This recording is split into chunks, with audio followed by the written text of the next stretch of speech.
Bonsoir et merci d'être là donc pour la 4e séance et la dernière du cycle sur le cinéma.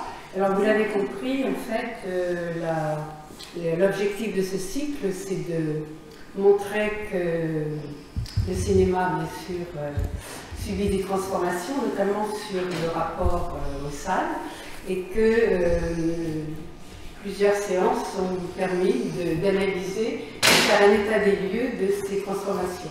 Alors la première, c'était sur les conditions socio-économiques, effectivement, du rapport aux salles.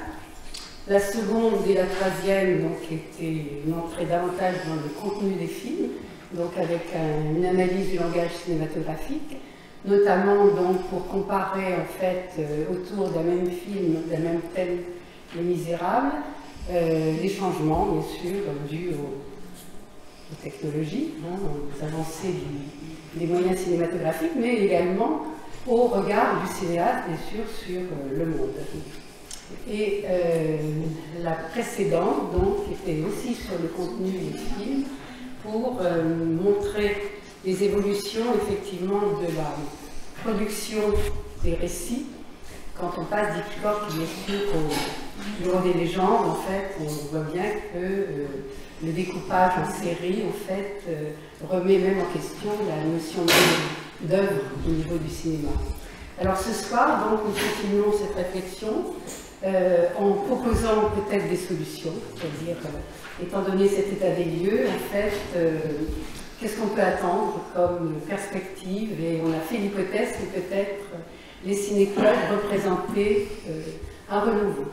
Donc, c'est une vue assez optimiste, mais on s'appuie sur le fait que dans le 14e, en fait, les ciné-clubs sont nombreux, donc on en aura un petit échantillon ce soir.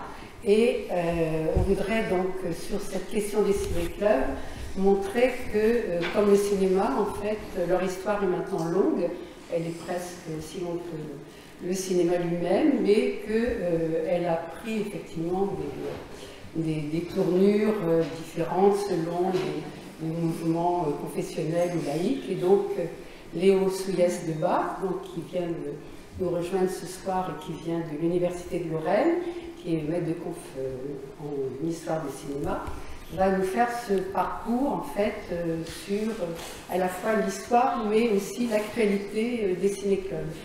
Un de mes collègues, Jacques Perriot, en fait, dans la recherche pédagogique, quand il parlait des ciné-clubs, utilisait le mot de mouvement social. Donc c'est un peu, peut-être quelque chose qui est un peu forcé, mais c'est vrai qu'à un moment donné, l'introduction du cinéma dans les perspectives d'éducation a été très importante. Alors, il y aura donc ce soir deux parties, une partie un peu historique sur l'actualité du cinéma, et après, donc, des représentants de certains ciné-clubs et de la fédération qui rassemble les ciné-clubs dans le 14e, permettra aussi de voir en fait qu'est-ce qui est vivant en ce moment près de chez vous et qui vous offre des perspectives là aussi de rencontrer autour de ce dispositif de projection et de discussion après un film des collègues près de chez vous. Voilà. Donc je vais laisser la parole je présenterai ensuite les collègues dans la deuxième partie, donc à Léo, donc pour une vingtaine de minutes, et vous aurez bien sûr après les intervenants la possibilité de poser des questions et de faire des remarques comme d'habitude. Bien, merci beaucoup. Bonsoir à tous et à toutes. Écoutez, je suis très heureux d'être là, face à aussi des représentants et des représentantes des ciné-clubs encore aujourd'hui. Alors, 20 minutes pour résumer une histoire centenaire, je m'excuse d'avance, je vais passer très rapidement sur des parties, mais bien sûr, si vous voulez plus de détails, j'y répondrai au moment de l'échange des questions et des réponses. Donc, je vais faire un historique très rapide, puisque l'idée, c'est de se concentrer aussi sur aujourd'hui, et de réfléchir aussi à ce que sont les ciné-clubs aujourd'hui, ce que signifie le mot ciné-club en soi, puisque le mot ciné-club, pour le coup, a eu diverses définitions, je dirais, tout au long de son histoire. Le mouvement social, moi je prends, je suis tout à fait d'accord, peut-être pas à chaque moment de son histoire, mais clairement, à un moment, ça en a été un, ça, j'en suis, en tout cas pour ma part, absolument certain. Donc, remontons aux origines. 1920, officiellement, on aime bien en histoire retenir les dates d'anniversaire. Pourquoi 1920? Parce que en janvier 1920, le terme ciné-club apparaît pas pour la première fois, je préfère le dire tout de suite. Il y a une association qui portait ce nom déjà dans les années 1910, qui avait été créée par un exploitant de salle, on parlait des salles justement, mais qui ne visait pas du tout à l'image qu'on se fait du ciné-club, hein. C'était vraiment une association pour faire le lien avec les professionnels des salles de cinéma. Donc la première apparition du mot ciné-club ne date pas de janvier 1920, mais c'est souvent la date que l'on retient malgré tout pour la légende, dirons-nous. Pourquoi? Parce que c'est d'abord un journal, le journal du ciné-club, qui est créé entre autres par Louis Deluc, grande figure de ce que certains et certaines appellent encore aujourd'hui la première vague cinéphile. J'aime pas trop ce terme, je dirais plutôt une sorte de première vague avant-gardiste. Les cinéphiles existaient avant Louis Deluc, je pense, mais il en est l'un des plus grands représentants. Et effectivement, il est critique, écrivain, il est l'un des premiers à proposer des critiques de cinéma, ce qui est déjà à l'époque quelque chose d'assez iconoclaste, radical. Pourquoi parler de cinéma? Le cinéma n'est pas encore un art, donc pas besoin de le critiquer, en tout cas pas comme une pièce de théâtre. Mais Louis Deluc, lui, il croit dur comme fer, pour le dire vite. Le cinéma est un art, et beaucoup de ses amis aussi le croient. C'est une génération aussi, il est très jeune à l'époque. Et ils sont convaincus que le cinéma est un art, et pour le démontrer, pour le prouver, il va falloir utiliser de nombreux outils. Le ciné-club est un de ces outils. Au départ, c'est un journal, mais en fait, le véritable intérêt du ciné-club, comme il le dit d'ailleurs dès le premier numéro, je le cite, aidera au rapport du public et des cinématographistes, favorisera les enthousiasmes, les efforts de tous les jeunes, et organisera des manifestations de tout ordre pour le développement de la cinématographie française. On voit bien que déjà, on déborde d'un simple journal, d'une simple revue, même si ça a quand même du poids, hein, surtout à l'époque. Des manifestations de tout ordre. Reste à définir quelles seront ces manifestations de tout ordre. Et elles vont prendre corps très rapidement, dès le mois de juin 1920, où on recense les premières séances de ciné-club. Alors c'est quoi une séance de ciné-club à l'époque? C'est d'abord et surtout une présentation avant de regarder un film qu'on ne voit pas ailleurs, qu'on ne voit pas dans le circuit classique des salles de cinéma. Le débat ne s'installe pas tout de suite, en tout cas il n'est pas récurrent, il va devenir une pierre angulaire plus tard, mais pour l'instant l'idée c'est d'abord de présenter des films et surtout de montrer des films, je le redis, qu'on ne voit pas ailleurs, des films qui sont censés démontrer que le cinéma est un art. Donc l'idée c'est d'aller chercher des films avant-gardistes, d'aller chercher des films de ce que ces cinéphiles, en tout cas, considèrent comme des artistes du 7e art, puisqu'on défend cette idée du 7e des arts. Ces artistes, ça va être Chaplin, ça va être Eisenstein, ça va être Griffith, ça va être beaucoup finalement de grands noms qui sont encore aujourd'hui inscrits au panthéon des grands noms du cinéma. Peu de Français, pour le coup, ils citent essentiellement des auteurs russes, américains, mais les Français, c'est eux qui vont représenter finalement, puisqu'ils vont passer aussi à la réalisation. Louis Deluc va réaliser des films, tout comme Rizzotto Canudo, à qui on attribue la paternité du terme 7e art, ami de Louis Deluc, mais bon, un petit peu aussi rival, on va dire, ils ont eu une relation compliquée. Donc ils créent des ciné-clubs, ils réalisent des films, ils écrivent sur ces films, ils écrivent des livres, et d'ailleurs, le journal du ciné-club va vite s'arrêter pour se concentrer sur ces manifestations. Donc, on se réunit. Alors, où est-ce qu'on se réunit? Parce qu'on associe souvent ciné-club et salles de cinéma, mais ça ne va pas de soi. On se réunit dans les salles qui veulent bien nous accueillir, des salles spécialisées, notamment essentiellement à Paris. Hein. Le phénomène est d'abord essentiellement parisien et dans les grandes villes. Et puis, on se réunit également parfois dans des salons privés, etc., là où on peut, en tout cas, projeter des films. Essentiellement dans les salles, c'est vrai, mais pas que. Et donc, on discute. Le débat commence à s'installer, mais je le redis, pas systématique. L'idée, c'est de démontrer encore une fois que le cinéma est un art. Et pour ça, on ne peut pas juste présenter des films un petit peu qui cassent les codes, qui proposent des grandes théories du montage. On pense bien sûr à Griffith ou à Eisenstein, entre autres. Mais on discute. Et donc très vite, le débat va lui aussi s'imposer, encore une fois, mais surtout une présentation. On présente, on montre et on discute. Ce modèle-là, il n'est pas systématique, mais il va le devenir par la suite, hein, mais bien plus tard, après la Seconde Guerre mondiale. J'avance un petit peu, mais en parallèle de ces, on va dire, de ce groupe, un petit peu, ils ne sont pas si nombreux que ça, hein, d'intellectuels comme ça, qui vont se réunir autour de leur passion commune pour le cinéma et de cette conviction partagée que le cinéma est un art et qu'il faut le défendre pour ça. On doit donc créer des espaces de discussion pour partager cette idée et surtout la défendre et la véhiculer ensuite. Vous le voyez essentiellement dans cette citation, on vise les jeunes générations. Il est toujours plus facile de convaincre les plus jeunes que les plus âgés. Je prends un exemple d'un débat très contemporain, le jeu vidéo par exemple, où aujourd'hui beaucoup de personnes estiment que le jeu vidéo est un art, d'autres non. Et en général, c'est plutôt une jeune génération qui porte ce débat pour essayer de convaincre les plus âgés que oui, il s'agit bien du 10e art. Et ça, c'est un débat, je sais, qui fait encore polémique. Mais à l'époque, c'était pareil. dire que le cinéma est un art, c'était extrêmement radical, c'était provocateur. Et tout comme je dis qu'aujourd'hui, et j'en fais partie, que le jeu vidéo pour moi est un art. J'avance un petit peu. En parallèle de ça, un réseau qui, je vois déjà certains qui s'inquiètent, mais justement, c'était ce que je souhaitais susciter. Mais, vous voyez très bien, vous êtes à la place, je suis à la place, avec beaucoup d'ego, de Louis Deluc, toute proportion gardée, bien sûr, et vous êtes ceux qui me regardent étrangement en disant, comment ça, le cinéma est un art? Enfin, soyons sérieux. Bon. En parallèle de ça, il y a un réseau qui se développe, mais qui ne se rencontre pas encore. Hein. Je parle des premiers ciné-clubistes, c'est le cinéma éducateur. Alors le cinéma éducateur, lui, ne défend pas encore l'idée que le cinéma est un art, mais par contre, il est convaincu que le cinéma est un moyen pédagogique extrêmement utile, efficace, très puissant. Et donc ce cinéma éducateur défend cette idée que, avec le cinéma, on peut aider, enseigner, apprendre un certain nombre de choses, instruire, dit-on à l'époque, on parle encore du ministère de l'instruction publique et pas de l'éducation nationale. Et donc, on va défendre cette idée que le cinéma est un formidable moyen pour apprendre des choses, pour élever aussi le citoyen ou le fidèle, parce que le cinéma éducateur va se diviser en deux grandes branches, hein, qui ont la même utilisation du cinéma, mais à des fins légèrement différentes. La première, c'est celle du cinéma éducateur catholique. Alors, s'il fallait retenir une personnalité, mais il y en a d'autres, c'est bien sûr celle de Guillaume-Michel Coissac, qu'on présente souvent à tort comme Georges-Michel Coissac, c'est bien Guillaume-Michel Coissac, qui va être le premier à mettre en place un cinéma éducateur avant même les réseaux laïques. Hein. Les catholiques vont être très efficaces dès le départ. Dès le mois de mai 1896, le service des projections lumineuses de la bonne presse est donc créé par ce Guillaume-Michel Coissac. Et donc, ce Guillaume-Michel Coissac est convaincu que le cinématographe, je le cite, cette conquête de l'esprit humain devrait être mise au service de Dieu et la raison d'être des projections étant dans ces images animées. Donc l'idée, c'est que le cinéma éducateur sert à transmettre des idées pour enseigner la Bible, etc.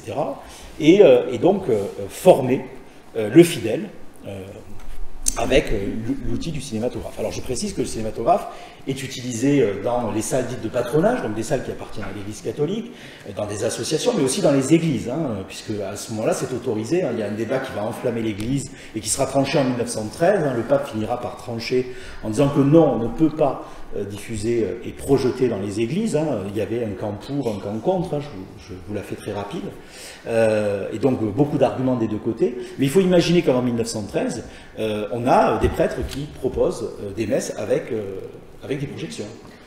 On a des productions maison, hein, on filme la vie de Jésus, etc.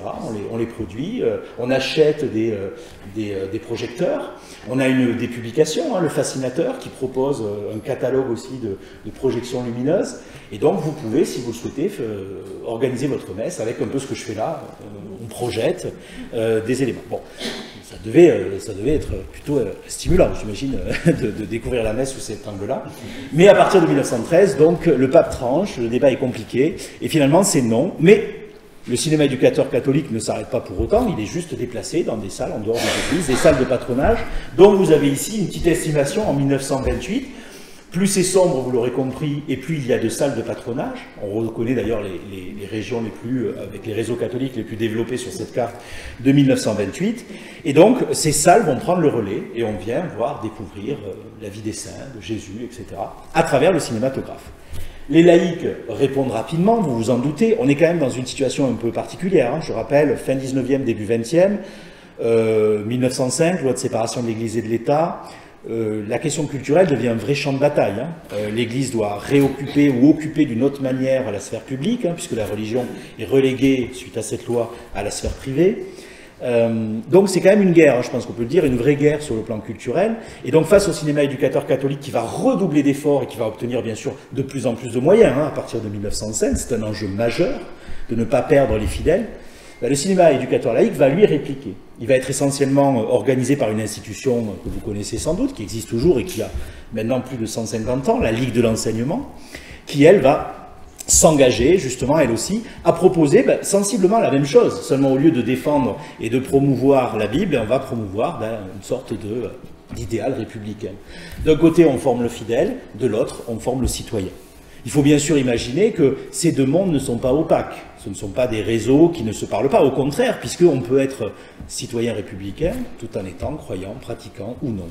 Donc bien sûr, on va retrouver dans ces réseaux parfois les mêmes personnes, y compris chez les animateurs, etc.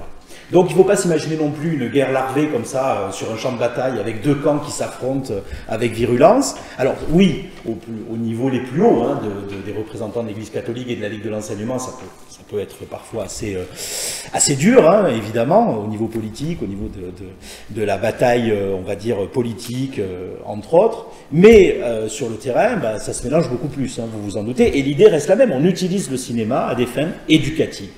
Cinéma éducateur. Vous me direz, je m'éloigne un peu des ciné-clubs. Pas tant que ça, parce que justement, c'est ça qui est peut-être intéressant, le cinéma éducateur laïque, qui, vous le voyez, hein, par exemple ici dans cette plaquette donc, de 1926, reprend des thématiques qui pourraient être reprises aussi par la sphère catholique. Hein.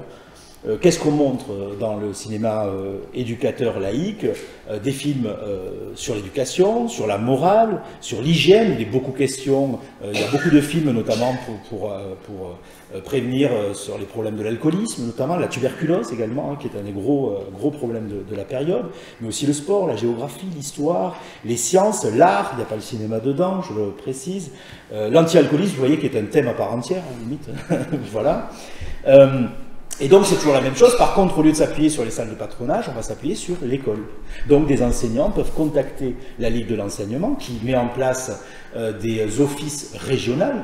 Presque toutes les régions françaises ont des cinémathèques régionales dans lesquelles vous trouvez à la fois des projecteurs que vous pouvez emprunter à des coûts préférentiels, dirons-nous aujourd'hui. Parfois l'établissement, s'il est suffisamment riche, peut acheter son propre matériel. L'État d'ailleurs, à partir des années... plutôt des années 30, donne des subventions aussi à l'école pour pouvoir acquérir ce genre de projecteurs, mais aussi bien sûr des productions maison. On produit des films, tout comme la bonne presse produit des films sur l'Église catholique, sur la Bible, etc. Et donc on projette dans les églises. On s'appuie sur ce corps enseignant, ce fameux hussard de la République, hein, n'est-ce pas, version 3e République, on en est encore là, qui vont porter aussi et utiliser ce cinéma éducateur laïque dans leur classe. Donc là aussi, il n'est pas question de projeter dans des salles de cinéma, on utilise souvent des projecteurs 16 mm, un format pratique, substandard, de moins bonne qualité, mais très facile à utiliser. Et donc on projette dans les salles de classe, etc. Alors pourquoi parler des cinémas éducateurs alors qu'on ne parle pas d'art cinématographique, on ne parle pas de ciné-club? Ces personnes-là ne se rencontrent pas encore. Hein. Je le redis, ils font ce qu'ils font, chacun de leur côté. Seulement, vous vous en doutez, ils vont finir par se rencontrer. Là aussi, je passe très vite. Seconde Guerre mondiale... Alors tout n'est pas anéanti, mais on va dire plutôt mis sous cloche. Tous ces réseaux que je viens de vous décrire sont forcément stoppés net. Certains aussi n'en ressortiront pas vivants, bien entendu, mais certains vont survivre à cette période terrible. Et puis, dès la libération, 1944, on est dans une période, un nouvel élan. Certains parlent même d'un second âge d'or de l'éducation populaire, après le premier âge d'or du XIXe siècle. En tout cas, on a cette idée qu'il faut absolument éduquer et que tout le monde doit avoir droit à la culture. Je rappelle d'ailleurs le préambule de la Constitution de la 4e République, hein, un égal accès à tous à la culture. C'est dans le préambule. Donc la culture est une pierre centrale, une pierre angulaire de cette 4e République, et le sera aussi pour la 5e. Donc comment ça va se matérialiser? Le cinéma éducateur laïque et catholique, qui relève en fait de l'éducation populaire, va rencontrer les héritiers des ciné-clubs. Va rencontrer ce discours qui est celui de dire le cinéma est un art. Et en même temps, le cinéma est un formidable moyen de transmettre des choses, des informations, des valeurs, des réflexions, une vision sur le monde. Et donc, ces deux réseaux vont finir par se rencontrer, dans un contexte, bien sûr, vous vous en doutez, extrêmement favorable à cela. Certes, l'Europe et la France notamment sortent des périodes les plus terribles qui existent, mais il y a aussi une forme d'engouement, de tout reconstruire, de repartir. On le sait, c'est une période qui nourrit aussi beaucoup d'espoir sur le plan social, politique et aussi culturel. Donc c'est dans ce terreau très fertile que finalement ces réseaux des années 20 et 30 vont se retrouver. Ils vont se retrouver et vont se rendre compte qu'ils peuvent avoir un point commun. Les premiers, c'est pour ça que je parle du par et du pour, le par c'est le cinéma éducateur. On fait de l'éducation populaire par le cinéma, on l'utilise comme un moyen d'éduquer à la société, aux politiques, voilà, choisissez votre thématique. Mais aussi une éducation pour le cinéma. Pour, ça c'est les ciné-clubistes. Pour en faire reconnaître le cinéma comme un art. Bon, certes, le chemin parcouru est quand même important. Oui, en 1944, la plupart des intellectuels, des personnes qui pèsent dans le champ culturel, admettent que le cinéma est un art. Mais bon, il y a encore un petit peu de chemin, hein. La nouvelle vague n'est pas encore là, et mine de rien, ça reste certes un combat qui reste à mener. Le par et le pour moi, c'est cette association qui va permettre de constituer un mouvement. Et là, je te rejoins pleinement. Si le ciné-club à un moment a été un mouvement, je pense qu'il l'a été à partir de ce moment-là. On a un mouvement d'éducation populaire, véritablement. Puisqu'on a déjà des héritiers de l'éducation populaire, le cinéma éducateur, qu'il soit laïque ou catholique, mais aussi ces intellectuels avant-gardistes qui ont porté un discours assez fou, si on y réfléchit. Le cinéma est un art, il faut se battre pour ça, il faut le reconnaître, et ce n'est pas juste un support pédagogique, c'est aussi un art. Et pourquoi pas les deux? Le cinéma, à la fois, est une expérience esthétique, une expérience artistique, et il nous apprend des choses. Pourquoi choisir entre l'un des deux? Pourquoi pas faire les deux? Et on est profondément convaincu, déjà à l'époque, qu'il y a des films qui sont tout à fait capables de faire les deux. Donc, on a un mouvement qui va prospérer, mais vraiment prospérer. Hein. J'entends que là, pour le coup, on parle de plus de 10 000 ciné-clubs déjà au milieu des années 50, et encore, c'est une fourchette, une estimation assez basse. On parle d'au moins 1 million d'adhérents. Il n'y a pas beaucoup d'équivalents en France, dans l'histoire du XXe siècle en France, en termes de réseau. C'est un réseau absolument gigantesque, porté par des fédérations, des groupements régionaux, etc., qui vont ensuite se fédérer. Il va y avoir quand même, on reste en France, une concentration, ça ne nous surprendra pas, c'est un héritage très jacobin. Concentration autour de Paris sur les fédérations, mais malgré tout, on a quelque chose qui se structure. C'est d'ailleurs à ce moment-là qu'on va commencer à avoir aussi une ouverture plus populaire, parce que les ciné-clubs des années 20, pour être tout à fait honnête, c'est tout sauf populaire. Ce n'est pas le but. L'idée, ce sont essentiellement des bourgeois qui parlent à d'autres bourgeois, puisqu'il faut d'abord convaincre ceux et celles qui font la pluie et le beau temps dans le champ culturel, politique et social. C'est bien normal. Mais une fois que les bourgeois sont convaincus, il va falloir convaincre le reste du peuple que, dans une vision certes qu'on pourrait qualifier de paternalisme, il faut recontextualiser aussi, il va falloir transmettre cette bonne parole, le cinéma est un art, etc., dans un champ plus populaire. Alors, c'est ce qui va se passer. Les ciné-clubs vont s'ouvrir à une vraie mixité sociale, mixité genrée aussi, beaucoup d'adhérentes, et pas que des adhérents, à peu près 50-50, c'est difficile d'avoir une estimation précise. Quoi qu'il en soit, le mouvement ciné-club a pu être à un moment un mouvement populaire. Dans les adhérents, dans les animateurs et les animatrices, c'est plus délicat. Quand il s'agit de donner les clés des ciné-clubs, malgré beaucoup d'annonces et de propositions assez progressistes sur l'idée de laisser la main au peuple, de lui laisser les clés, là je dirais que je serais un peu plus mesuré. Donc oui, le mouvement ciné-club a été populaire à l'échelle de ses adhérents et adhérentes, je pense que c'est indéniable. On a des ciné-clubs ouvriers, on a des ciné-clubs dans les écoles, mais aussi des ciné-clubs dans les comités d'entreprise, dans les banques, à la Poste, à Bouillon-Billancourt, dans la fameuse usine Renault, etc. Oui, le ciné-club a été populaire. Est-ce que les animateurs et les animatrices l'ont été? C'est peut-être un peu plus nuancé. Mais bon, ça reste une très très très belle expérience, je pense.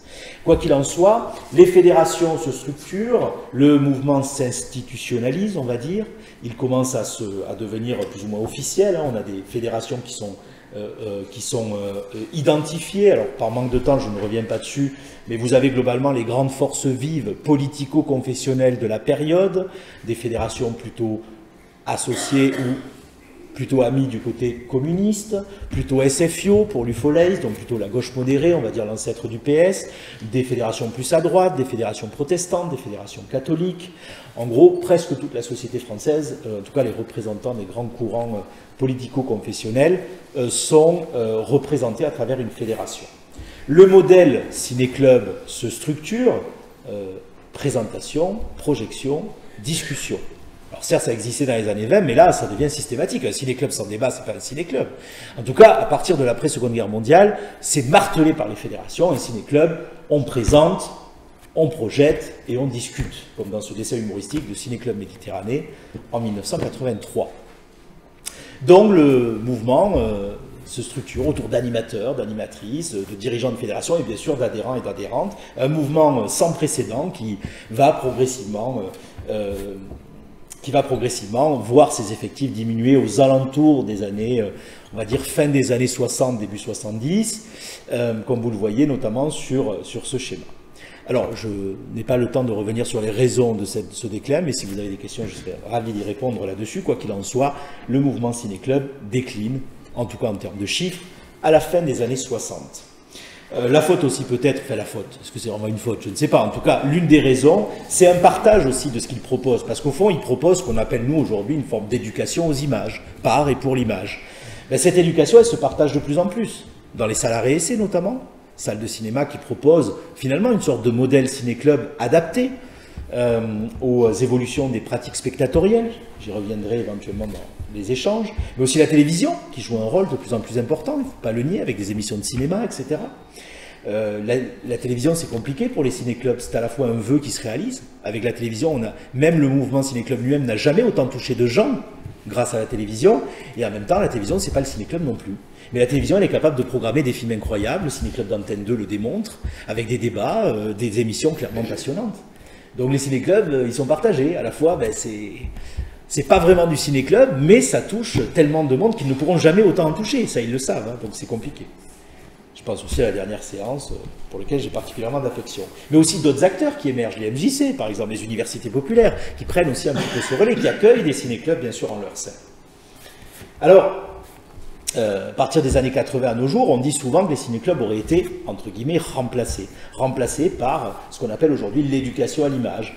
Par exemple, ce qu'on appelle aujourd'hui ma classe au cinéma, et collège au cinéma, lycéen apprenti au cinéma, école et cinéma, maternelle au cinéma, où on amène des classes dans des salles de cinéma pour voir des films, les accompagner, en débattre éventuellement en classe.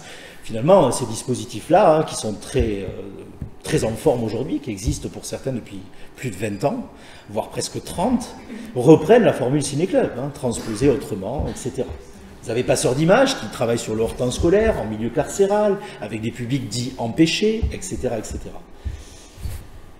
Mais donc finalement, je vois que je déborde déjà le temps, les ciné-clubs aujourd'hui. Je fais très très vite. Alors les ciné-clubs aujourd'hui, je pense qu'on peut faire au moins deux constats. On a d'abord ce qu'on pourrait qualifier de ciné-clubs, ce que j'appellerais les ciné-clubs historiques, ce dont je vous parle depuis maintenant 22 minutes, donc j'ai déjà dépassé mon temps, que le CNC recense et encadre, parce qu'il faut quand même rappeler que le ciné-club, à partir de 1964, c'est quelque chose qui est reconnu, c'est une appellation, reconnue par décret. Le ciné-club, c'est une association, donc il faut être membre de l'association, et puis on se réunit pour projeter, diffuser et discuter des films, le fameux débat, voilà. C'est inscrit dans des textes juridiques qui n'ont pas force de loi, mais qui ont quand même au moins valeur de décret. Donc le CNC nous le rappelle, c'est une copie de son site internet. Hein. Qu'est-ce qu'un ciné-club? Il y a des choses à remplir, il faut adhérer à une fédération. La plus connue, bon, bien sûr, les ciné-clubs du 14e arrondissement, évidemment, ciné-club historique. Mais bien sûr, il y a cette fédération Interfilm, qui représente la COFECI, qui est une communauté de fédérations, qui est en fait un héritage de tout ce que je vous raconte là. C'est l'une des dernières fédérations historiques encore en activité. Et donc, vous pouvez adhérer, ouvrir votre ciné-club. Vous avez accès au catalogue de la COFECI, qui est quand même un des plus beaux catalogues, je pense, qu'on propose aujourd'hui en France. Il n'a pas tout, bien sûr, comme tous les catalogues, mais quand même. Et donc là, vous avez quelques ciné-clubs affiliés. En gros, ça représente peut-être pas tout à fait, je dirais, environ 300 ciné-clubs. Même le CNC n'est pas tout à fait sûr du comptage, c'est pour vous dire. Le Centre national du cinéma. Ça représente environ 300 clubs, hein, ce qui n'est pas énorme.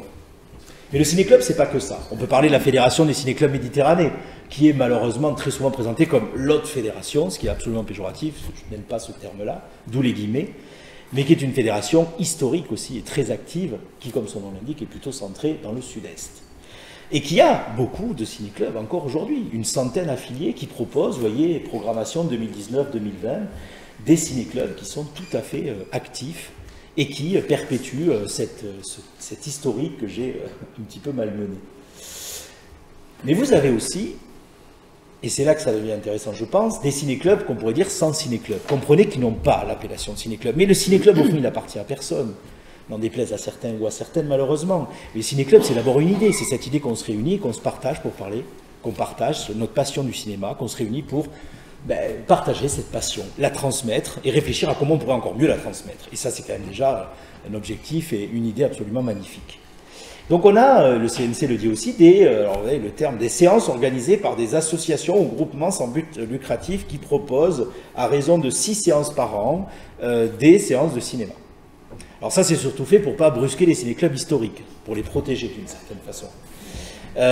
Et donc vous avez quand même des interstices comme ça, des associations qui ne sont pas des ciné-clubs officiellement, mais qui font n'en déplaise à certains ou certaines, et je serais ravi d'en débattre, pour moi, du ciné-club. À partir du moment où on se réunit pour parler de films, en débattre et faire plus que juste aller voir un film en salle ou chez soi, ben, on peut peut-être, je pense, se revendiquer d'une forme de ciné-club. En tout cas, lorsqu'on a envie de partager sa passion. Et puis l'autre élément, c'est de se rendre compte qu'en fait, ben, ces ciné-clubs historiques, c'est un peu le poil à gratter de la politique culturelle française depuis un certain temps. Parce qu'en fait, depuis au moins Nicolas Sarkozy, on a presque chaque président de la République qui s'est toujours réveillé un matin, je fais un peu le tableau, mais je crois que c'est presque comme ça que ça se passe vraiment, en disant, ben, il n'y a plus beaucoup de ciné-clubs.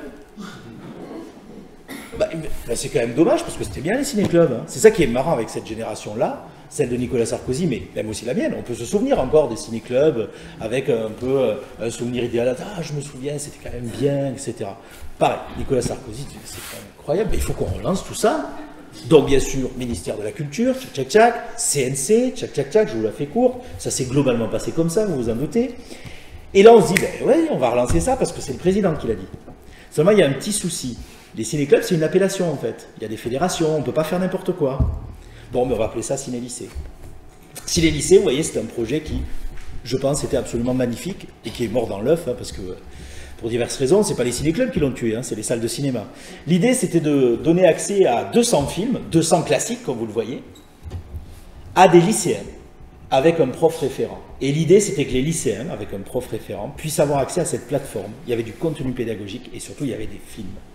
Et l'idée, c'était de les encourager à organiser leurs propres séances, un peu comme on faisait dans le temps, comme on dit.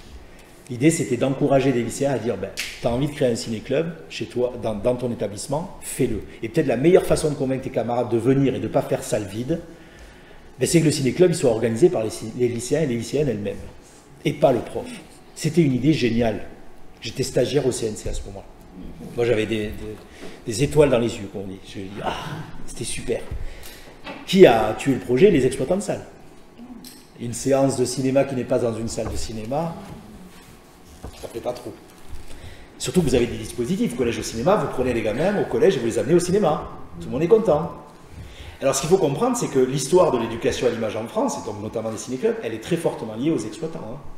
Les exploitants, et c'est normal aussi, il faut les soutenir, je suis d'accord, hein, mais ils ont un poids très important dans ce genre de politique culturelle.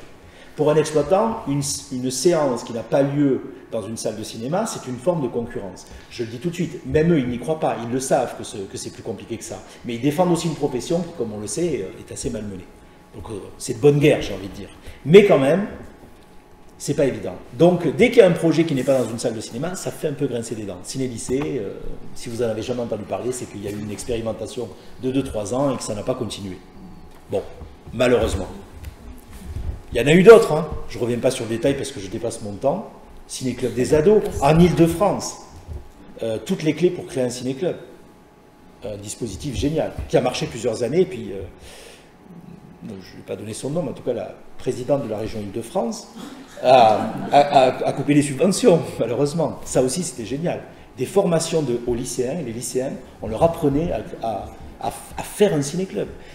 C'était ça qui était génial dans l'idée de ciné-lycée, ou surtout dans toutes les clés pour créer un ciné-club. C'était qu'on formait les lycéens pour qu'ils le fassent eux-mêmes.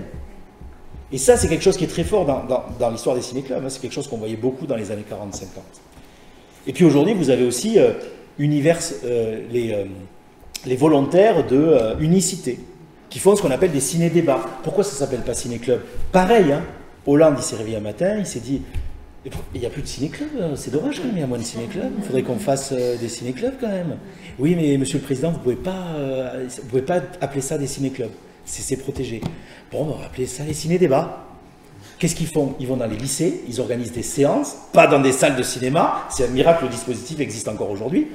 J'ai donné une formation à Metz mardi devant des volontaires.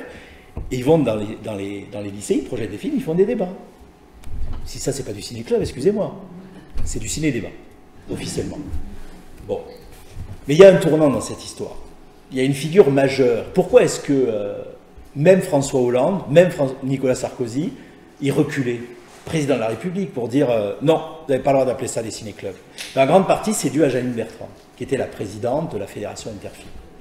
Certains, vous savez, Jean Cocteau disait de Renoir que c'était le dragon qui veillait sur notre trésor en parlant de la cinémathèque. Ben, je crois qu'on pourrait appliquer cette phrase à Janine Bertrand pour les ciné-clubs. C'était le dragon qui veillait sur l'héritage des ciné-clubs.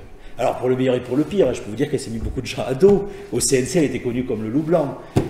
Dès que quelqu'un utilisait le terme ciné-club en dehors des clous, elle était là. Mais en même temps, c'est une personne qui a voué sa vie à ça.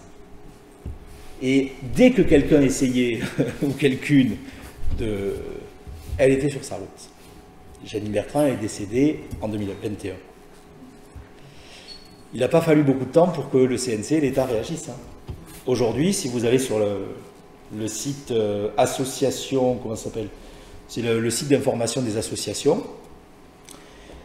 Ben, il pose la question, est-ce que vous devez être affilié pour être considéré comme un ciné-club? Avant, on vous aurait dit oui, c'est la loi. Aujourd'hui, si vous lisez l'article, d'ailleurs les 2 premiers mots suffisent, pas nécessairement. Ça y est, depuis 2023 à peu près, l'article date d'octobre 2023, c'est tout récent, vous pouvez, sans que vous fassiez embêter par le CNC ou je ne sais qui, dire que vous êtes un ciné-club même si vous n'êtes pas affilié à une fédération. Alors il y aura peut-être les pour, il y aura peut-être les contre, c'est un débat complexe, mais malgré tout on en est là. Et puis là, on a passé l'accélérateur, novembre 2023, il y a 3 mois. Relance institutionnelle des ciné-clubs, là on ne s'embarrasse plus, on appelle ça des ciné-clubs. On n'a plus besoin de trouver un terme, ciné-lycée, ciné-débat. Les ciné-clubs reviennent dans les salles de cinéma, titre Le Monde. Ça fait revenir les gens. Tiens, le renouveau, on y est peut-être.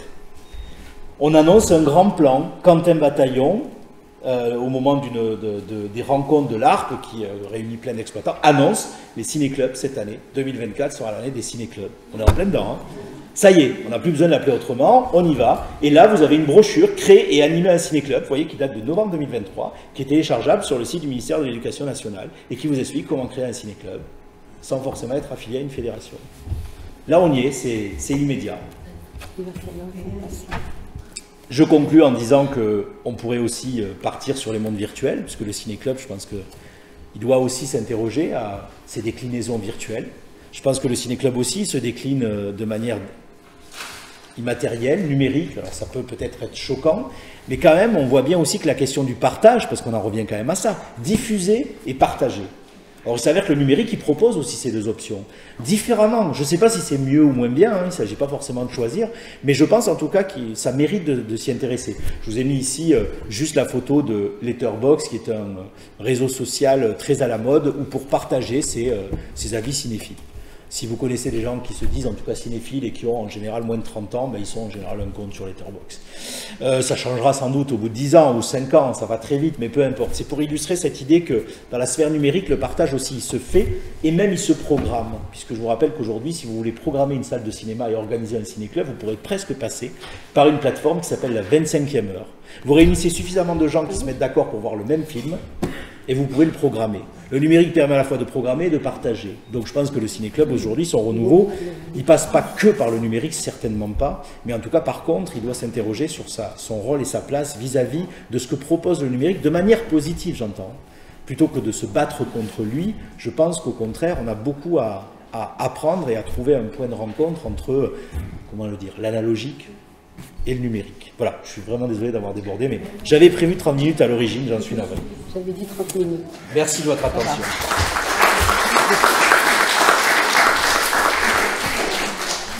Alors, oui, bien sûr. Merci Léo. Alors, je propose que, plutôt que vos questions viennent maintenant sur l'histoire des ciné-clubs, en fait, on passe tout de suite à d'autres genres de ciné-clubs qui sont très locaux, puisqu'on a la chance d'avoir en fait au moins 2 représentants, quelqu'un qui représente la Ligue des droits de l'homme et Attaque en même temps. Donc, est-ce que Edith, tu veux te présenter? Et la deuxième personne, c'est Philippe Lefebvre, qui va parler de la fédération des ciné-clubs du 14e, qui s'appelle Territoire de cinéma, et qui co-organise ce cycle avec l'UP du 14. Voilà. C'était une autre intervenante qui était prévue, donc je ne sais pas. Ah oui, au moment de Cinéma Philo, on essayait de trouver des ciné-clubs locaux dans le 14e, et c'est vrai que là, il y a Jacqueline Dartigue, grande militante, si, mais je te connais depuis longtemps quand même si tu remplaces Catherine Blangonnet, qui est chargée de l'organisation. Voilà, mais vous faites souvent au 7 Parnassien, il y en a peut-être un certain nombre d'entre vous qui sont déjà allés aux séances, qui sont très intéressantes, et avec des bons débats et des films militants, c'est, on peut dire, un ciné-club militant. Absolument. Voilà. On se revendique comme ça. Voilà. Bonsoir. D'abord, merci Léo, c'était très intéressant. Et j'ai appris des tas de choses, notamment sur l'histoire des ciné-clubs. J'ai jamais intégré l'idée que c'était aussi réglementé et précis, et l'appellation, etc., etc. Bon, en ce qui concerne la Ligue des droits de l'homme, donc nous avons une section Paris 14e, 6e et 7e arrondissement, c'est un regroupement de sections. Et nous avons la chance d'avoir dans nos rangs une jeune femme qui est Catherine Blangonnet, qui est très très impliquée dans le cinéma documentaire. Donc professionnellement elle le fait, et donc il nous trouve des films très intéressants, et on a des projections, donc on a un accord avec le cinéma et 7 Parnassien, et on projette des films. Alors je regardais là, je lui avais demandé la liste de tout ce qu'on avait projeté depuis 2018, c'est très variable parce qu'au début on faisait 2-3 projections par an. Il y a eu des années où on en a fait 5, on n'en a jamais dépassé 6. Hein. Donc, on en a fait 5. Évidemment, les années Covid, on n'en a pas fait beaucoup. Je crois qu'en 2020, on n'en a fait qu'une. Mais voilà. Et autrement, alors, c'est très intéressant. On projette des films qui sont en général passionnants, instructifs, quelquefois polémiques. Les débats, on essaye d'avoir des intervenants. Très souvent, les réalisateurs ou les réalisatrices des films viennent les présenter. On essaye d'avoir des intervenants un petit peu spécialisés sur la thématique du film. J'ai une réflexion, un truc qui m'a beaucoup surpris en regardant justement le bilan que m'a fourni Catherine, c'est le nombre de participants. Parce que ça va de 260 à 27. Et j'essaye de comprendre un peu pourquoi certaines séances attirent beaucoup de monde et d'autres vraiment très très peu. Alors, quand on est 27 dans la salle, on est un peu ennuyé, surtout pour les réalisateurs qui viennent présenter leurs films. On se sent pas très bien. Je suis pas sûre que ça tienne forcément à la communication, parce qu'on fait à peu près toujours la même diffusion de la présentation du film. J'ai un petit peu l'impression que ça tient au film lui-même, c'est-à-dire que quand c'est des films dont la presse a beaucoup parlé, du genre un pays qui se tient sage, etc., il y a 250 personnes. Quand c'est des films plus confidentiels, par exemple Le Ballet Libéré, qui est le dernier qu'on a vu. Le Ballet Libéré, c'est le dernier film qu'on a... Enfin, on était en co-organisation. C'était pas au 7 Parnassien, c'était au Saint-André-des-Arts, qui raconte une histoire formidable, qui n'est pas sans évoquer les LIP, l'affaire des LIP. C'est dans les années 80, à l'université catholique de Louvain-la-Neuve, il y avait des femmes de ménage. C'est énorme, hein, l'université catholique de Louvain-la-Neuve, c'est un truc absolument énorme, il y a je crois 15 ou 20 bâtiments, et donc il y avait un gros groupe de travailleuses qui faisaient le ménage, etc. Et puis, qui se sont regroupées parce qu'elles trouvaient quand même que leurs conditions de travail étaient très très dures, c'était difficile, et à force de discuter entre elles, etc., elles ont décidé un beau jour de se mettre en grève, d'arrêter tout et de dire, bon, puisque c'est comme ça, nous on arrête, on ne travaille plus. Et ça a duré un certain temps. Et finalement, ont galanché et la direction, aussi bien la direction de l'université que le prestataire de service, ont lâché et ont accepté leurs revendications. Ça se passait dans les années 80. Bon, voilà, tout ça, les choses ont évolué. Et récemment, il y a 2 ans, il y a une jeune femme qui faisait des études là-bas, qui entend parler de cette histoire. Si, c'est incroyable quand même, on n'en a jamais entendu parler. Et elle a été voir les femmes de ménage actuelles de l'université de Louvain-la-Neuve et elle a contacté les anciennes du mouvement du ballet libéré, ça s'appelait le ballet libéré, les anciennes du ballet libéré, et elle les a confrontées. Et c'est très intéressant. Alors notamment, il y a une chose qui est frappante, c'est que les femmes de ménage actuelles disent « mais nous, on ne pourrait plus faire ce que vous avez fait ». Alors, les anciennes disent bah, pourquoi vous ne pourriez pas faire ça? Elles disent parce que vous étiez ensemble, vous aviez des salles où vous mangiez ensemble, etc. Elles disent nous, on est complètement éparpillés. Chaque personne a son bâtiment, son couloir, son truc. On ne se voit pas, on ne se croise pas. Il y a un syndicat mais qui n'est pas très actif. Et finalement, on ne se voit pas. Et donc ça a donné lieu à un débat qui était très intéressant parce qu'il y avait la réalisatrice était remontée à bloc sur son film. Voilà, je vous raconte celui-là, on en a fait d'autres évidemment. C'est le genre de film qu'on essaye de diffuser parce que je trouve que les combats sociaux c'est quand même très intéressant. Bon, les films de divertissement c'est bien aussi, mais voilà. Je vais dire un petit truc sur le ciné-club, sur l'histoire du ciné-club. J'ai beaucoup pratiqué les ciné-clubs quand j'étais étudiante. Il y avait une chose que je trouvais formidable et je regrette évidemment, ça n'est plus du tout possible, c'est que pour les gens de ma génération, un certain nombre ici, en 2 années de ciné-club, à raison d'une séance par semaine, on pouvait avoir un panorama complet de tout ce qui existait dans le cinéma. On avait les séries de cinéma russe, cinéma italien, etc., le néo-réalisme, tous les grands mouvements du cinéma. Et c'était faisable. En 2 ans, on faisait à peu près le tour de tout ce qui existait dans le cinéma maintenant. J'essaie d'imaginer maintenant s'il fallait à des jeunes, des petits-enfants, etc., leur faire une histoire du cinéma à travers les films typiques de tous les mouvements. C'est pas 2 ans qu'il leur faudrait, c'est 10 ans, parce que ça a tellement évolué, ça a tellement bougé. Voilà. C'était un aparté, ça n'avait rien à voir avec le cinéma militant.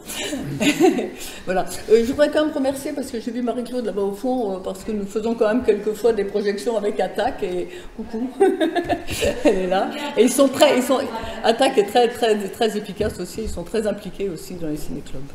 Voilà.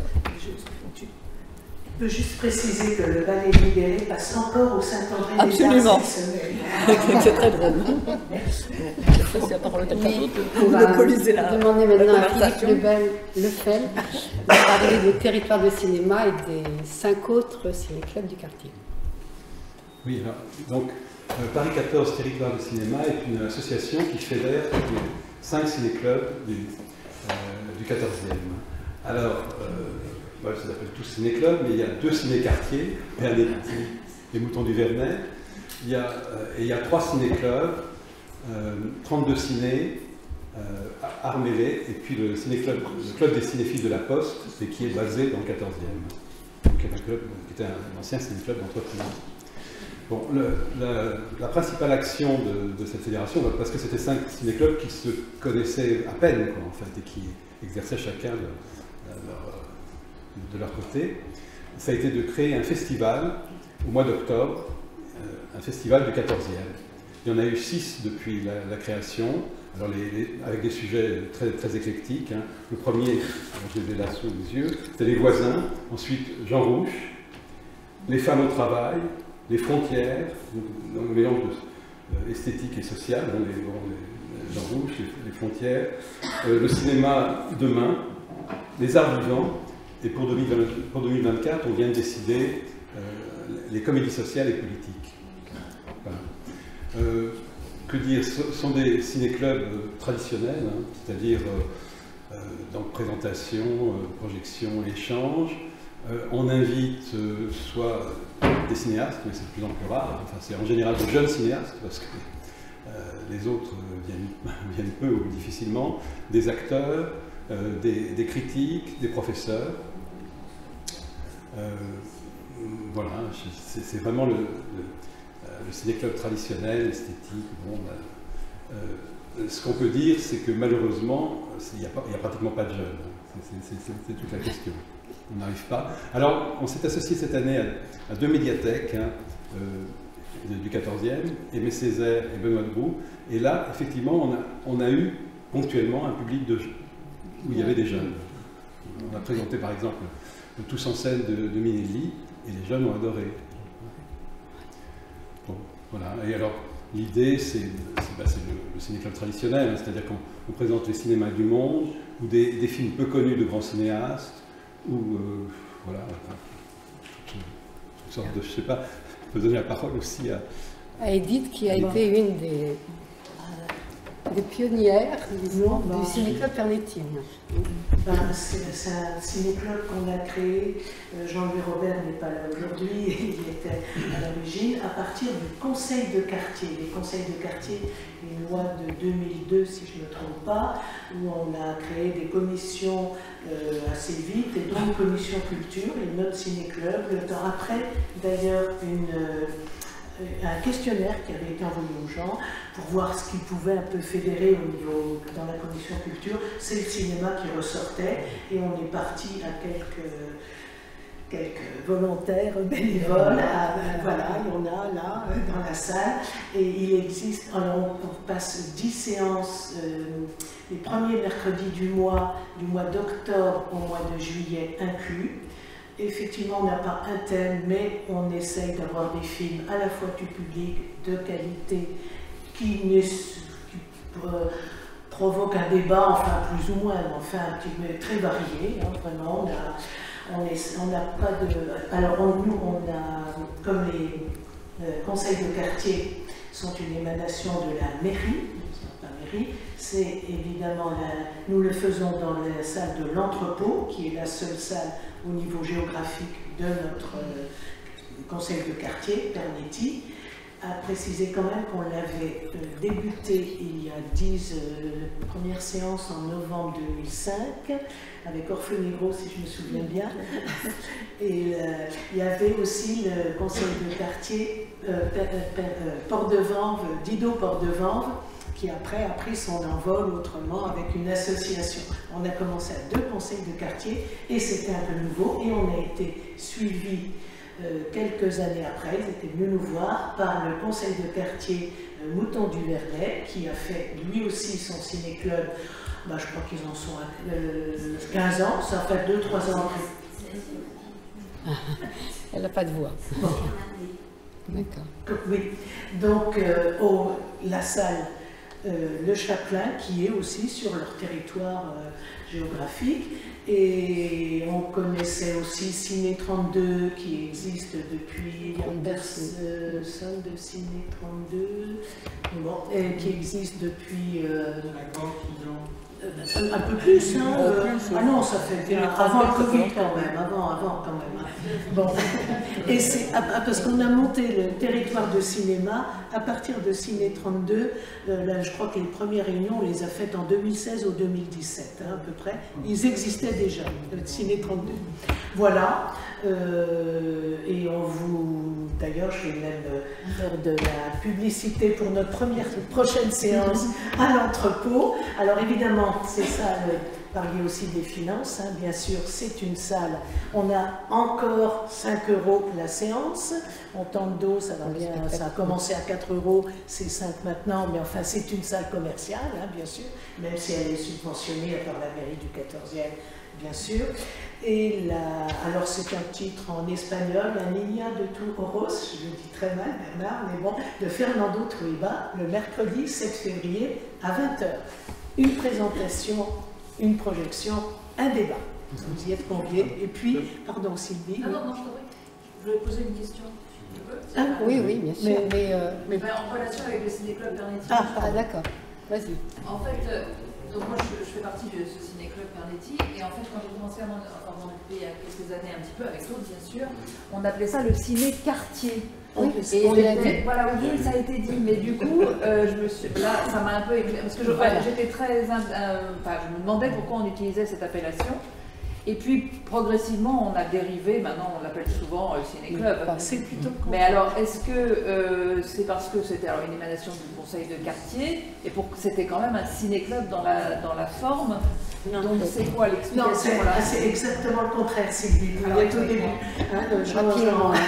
On a commencé à l'appeler ciné-club, et c'est effectivement en sachant que les ciné-clubs, nous n'étions pas attitrés à une fédération, et pour cause, nous négocions avec les responsables du cinéma de l'entrepôt, Hein, donc et c'est pour ça qu'on s'est appelé, on a fait un petit retrait en disant ciné-quartier. Mais on va pouvoir redire, on jouait un peu sur les deux.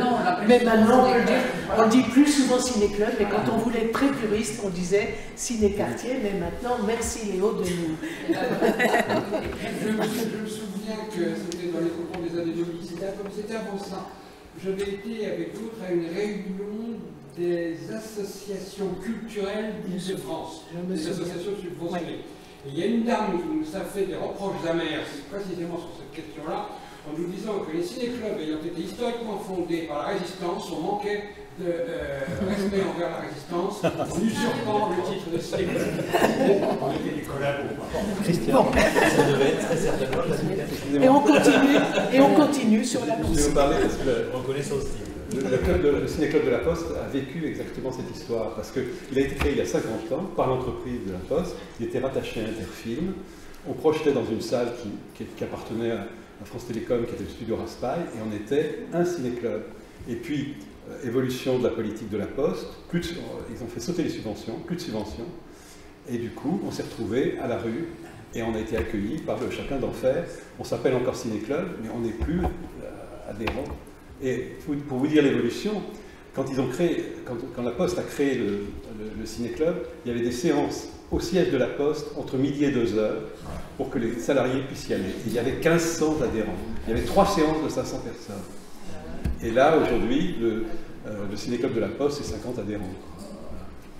On voit bien l'évolution des entreprises qui préfèrent donner des tickets de cinéma à leurs salariés plutôt que d'encourager les ciné-clubs. Voilà. Mais le ciné-club de la Poste vit très bien aujourd'hui, on s'est retrouvé au Chapelain d'Enfer, et on s'appelle toujours ciné-club, mais on n'est plus rattaché à Interfilm, qui est d'ailleurs très bien, donc une fédération parfaite. Voilà l'histoire d'un ciné-club d'entreprise.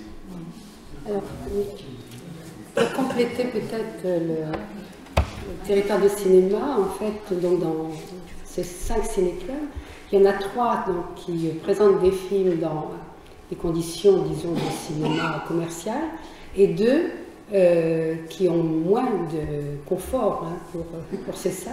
Par exemple, 32 Ciné, bien sûr, donc c'est une salle qui a un écran mais qui n'a pas les mêmes conditions qu'un cinéma commercial.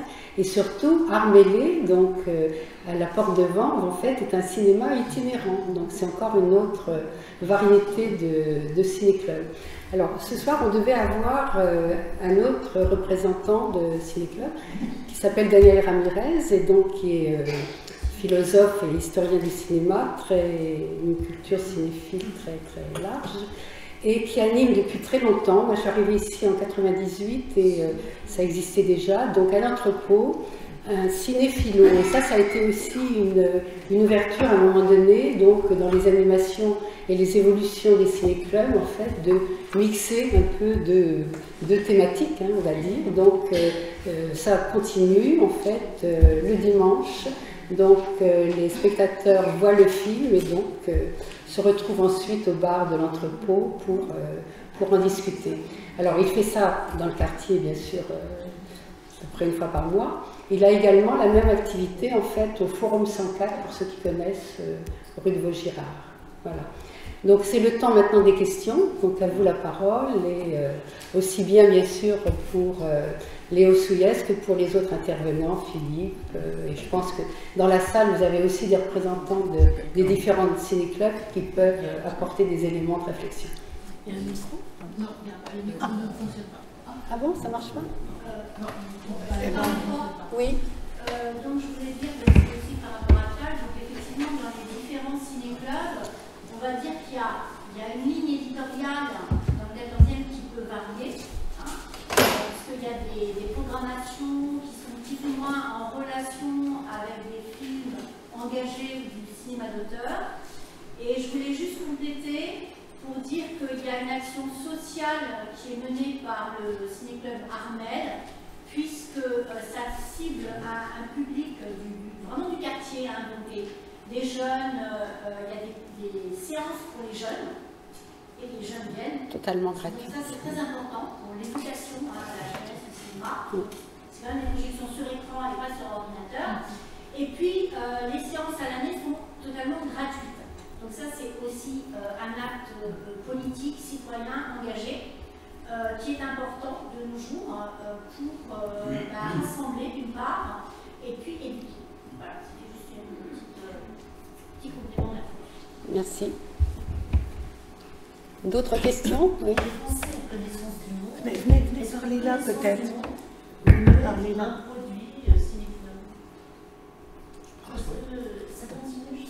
Moi, j'ai une vision très large. Si vous me posez la question à moi, je pense que tout peut être programmé dans un ciné-club. L'important, c'est ce qui accompagne le débat. C'est-à-dire que moi, je pense que même blockbuster hollywoodien, un gros film, pourrait avoir sa place. Tout dépend en fait de comment on l'accompagne. Moi, je vois avec les étudiants, moi, ce qui m'intéresse beaucoup, c'est aussi de savoir ce qu'ils voient. Et ce qu'ils voient, c'est aussi beaucoup de films qu'on voit dans des cinémas non classés, des cinémas dits multiplex. Et finalement, le cinéma est un support aussi au débat. Je ne dis pas que tout ce loin de là. Je préfère voir Skunk Kubrick, bien sûr, que le dernier Fast and Furious. Mais le débat que ça peut susciter, les réflexions que ça peut avoir, réfléchir aussi à ce que dit un film comme une énorme production hollywoodienne. Voilà. Donc moi, je dirais que le ciné-club aussi, je ne dis pas que la programmation compte pas, au contraire, hein, c'est fondamental. Mais la proposition qui est faite, elle s'accompagne d'un accompagnement. Donc, et d'ailleurs, la programmation des ciné-clubs, si on le regarde, elle est très très variée. C'est-à-dire qu'au départ, on a une programmation très avant-gardiste, donc ce qui souvent est l'image qu'on a des ciné-clubs encore aujourd'hui, c'est-à-dire des films soit très politiques, très engagés, des films radicaux aussi dans la forme. Vous montrez un Eisenstein en 1920, enfin, c'est incroyable, enfin, c'est provocateur, ça nous secoue. Voilà. Mais vous avez aussi, notamment dans la deuxième moitié du XXe siècle, hein, dans les années 50-60, si vous prenez par exemple le film le plus diffusé dans les ciné-clubs en 1980 ou 79, je ne sais plus si c'est 79 ou 80, c'est La Vache et le Prisonnier. Mais c'est intéressant, parce que c'est aussi ce qu'on regarde, c'est ce qui plaît, c'est ce qui émeut. Donc c'est important de se poser la question aussi pourquoi La Vache et le Prisonnier, c'est le film le plus vu dans les ciné-clubs. C'est que ça veut dire déjà qu'il y a une demande du public, mais aussi peut-être de certains animateurs et animatrices. Et effectivement, c'est peut-être pas le plus grand film de l'histoire du cinéma français, mais ça dit quelque chose aussi. Et l'année suivante, c'est Astérix le Gaulois. C'est un dessin animé qui est extrêmement demandé. Là aussi, hein, c'est pas le plus grand film de l'histoire du cinéma français. Je me souviens, j'en parlais avec Jeanne Bertrand justement, j'en ai parlé avec elle, je l'ai rencontrée plusieurs fois, et elle me disait avec beaucoup de désespoir, un peu, elle me disait, vous vous rendez compte? Elle me disait, vous vous rendez compte? La Vache et le Prisonnier. Alors moi, je n'étais pas du tout choqué, donc j'étais embêté parce que je disais... finalement. Hein? C'est de l'histoire présentée avec les... Tout à fait, tout à fait. Ça va les faire digérer par et puis, j'ai retrouvé des traces, même dans les archives, dans les sources qu'on a, où il y a des animateurs ou des animatrices qui font des tests très intéressants. Ils se rendent compte, par exemple, que leur public, ça doit se situer dans les années 50. Hein. On est dans les années 50, c'est des clubs plutôt ouvriers, populaires. Forcément ouvriers, employés, tout ça, etc. Et en fait, ils se rendent compte qu'ils ont beaucoup de demandes autour de, justement, Fernandel, qui est très demandé, et Tino Rossi, qui chante, mais qui aussi joue beaucoup, qui est très populaire. Donc l'animateur décide de les prendre au mot, et il programme du Fernandel et du Tino Rossi. Et il le programme après pour en discuter et leur démontrer pourquoi, selon l'animateur, ça peut se débattre, Tino Rossi a un jeu médiocre. Et qu'on le juge surtout pour... sait faire, c'est-à-dire chanter, et que son aura de star fait qu'on apprécie le film et que le film est assez médiocre.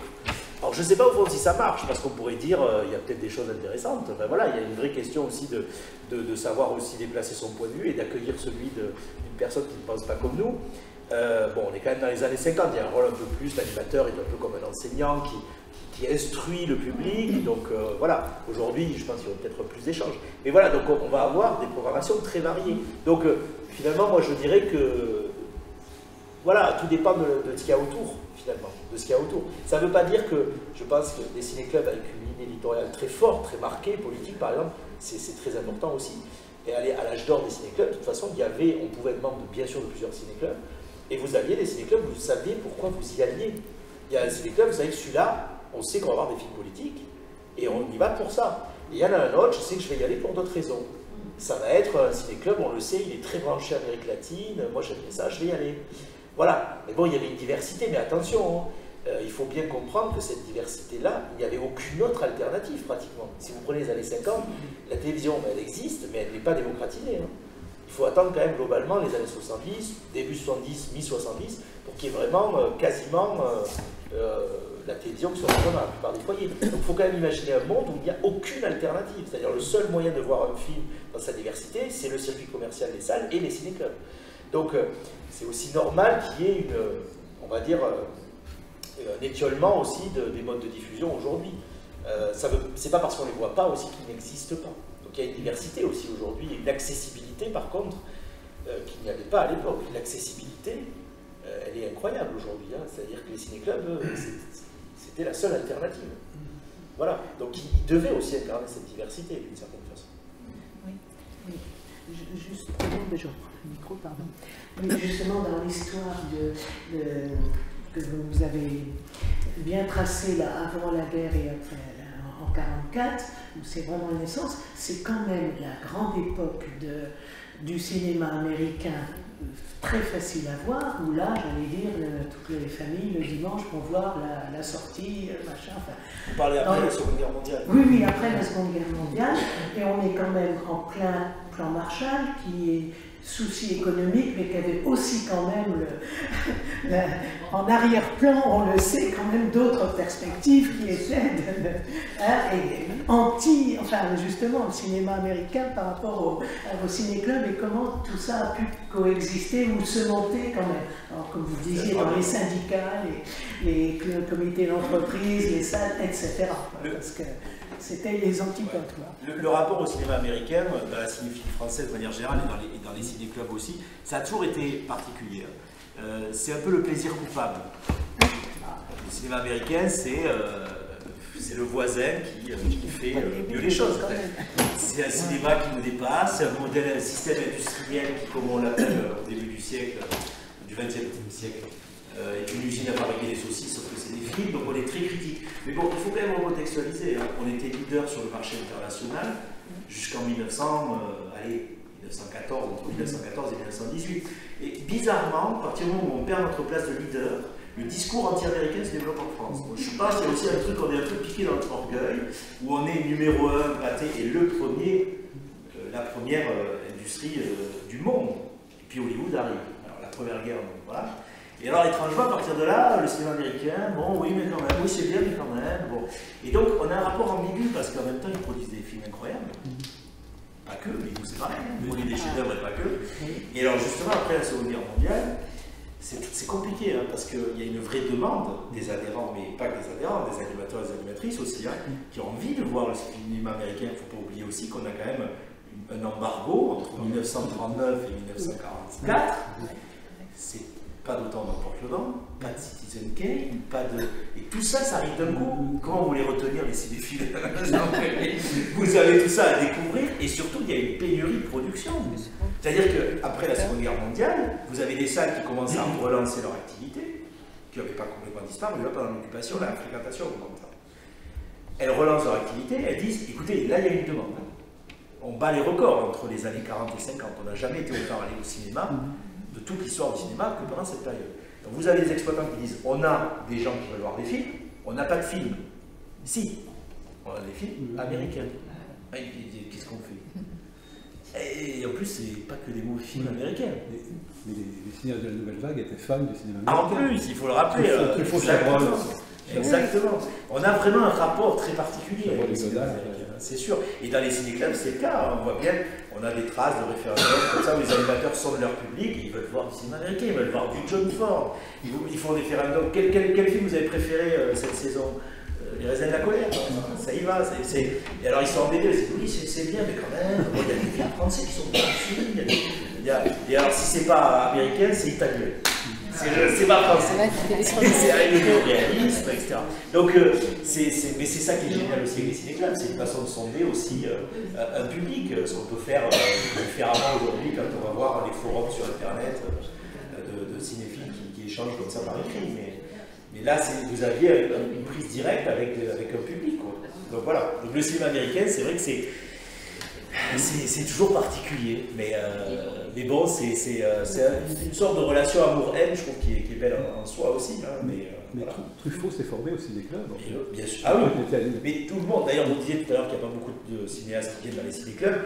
Je trouve ça quand même assez fou parce que la plupart des cinéastes, même des gens qui tournent encore aujourd'hui, des acteurs, des actrices, je crois que c'est Karine Viard encore il y a quelques années, qui disaient mais moi j'ai été formé dans les ciné-clubs, etc., mais qui leur rendent un peu, qui viennent vous voir. Enfin, ça c'est fou, que ça c'est quelque chose, après la Seconde Guerre mondiale, les premiers conférenciers c'est des cinéastes. Les plus grands cinéastes qui viennent présenter leurs films. Truffaut il est dans des ciné-clubs.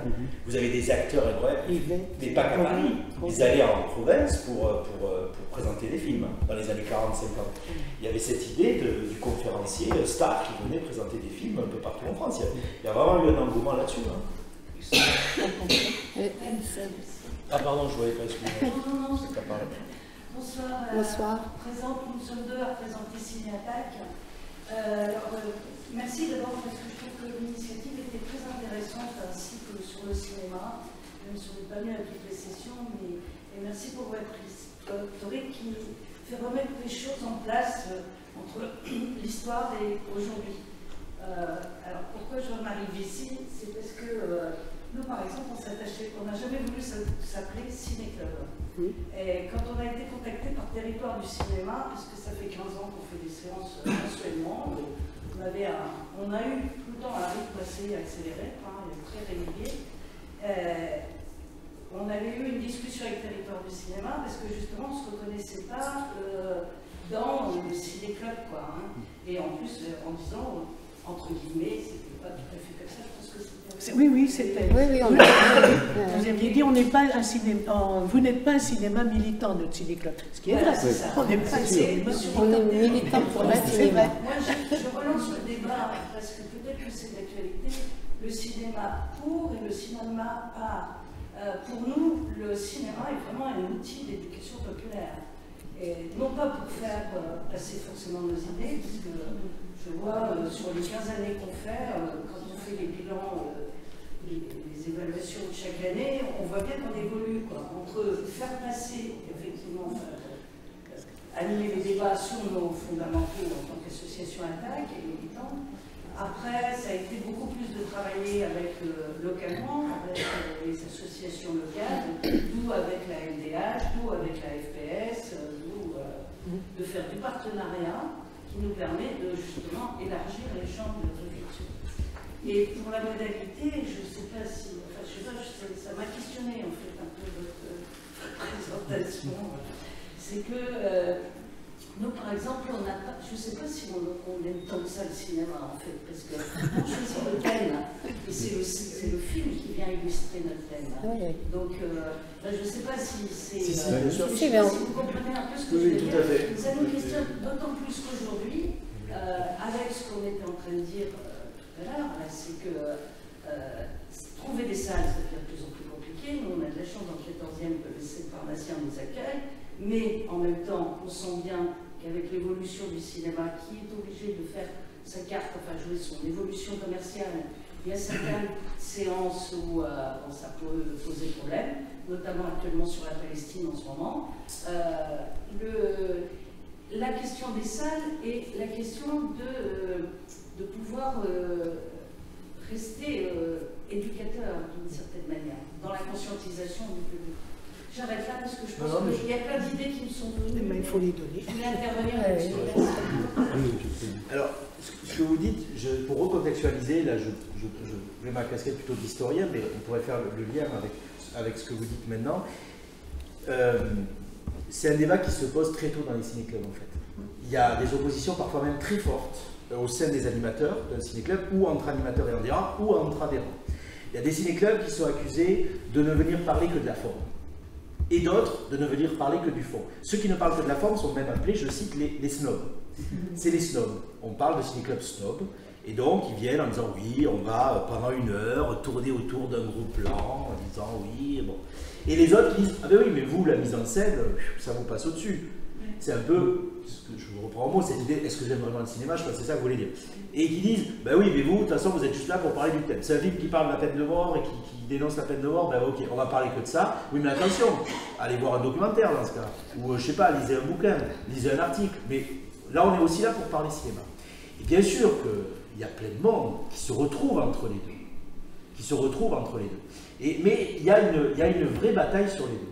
Et bien sûr qu'il y en a au milieu qui disent, mais attendez, on peut peut-être trouver un compromis quand même. Et moi je pense qu'il existe. Alors à l'époque, vous parlez de thèmes. À l'époque, le terme qu'on utilise, c'est film à thèse. On dit on a des films à thèse. Et donc c'est des films qui parlent de grandes valeurs, la peine de mort, la guerre, la paix, voilà. Mais cette opposition, elle est un peu stérile. Elle existe. Il y a des films qui ne regardent que leur nombril formel. Et il y a des films, je pense, qui sont extrêmement médiocres et qui parlent de choses absolument fondamentales, thématiques humanistes.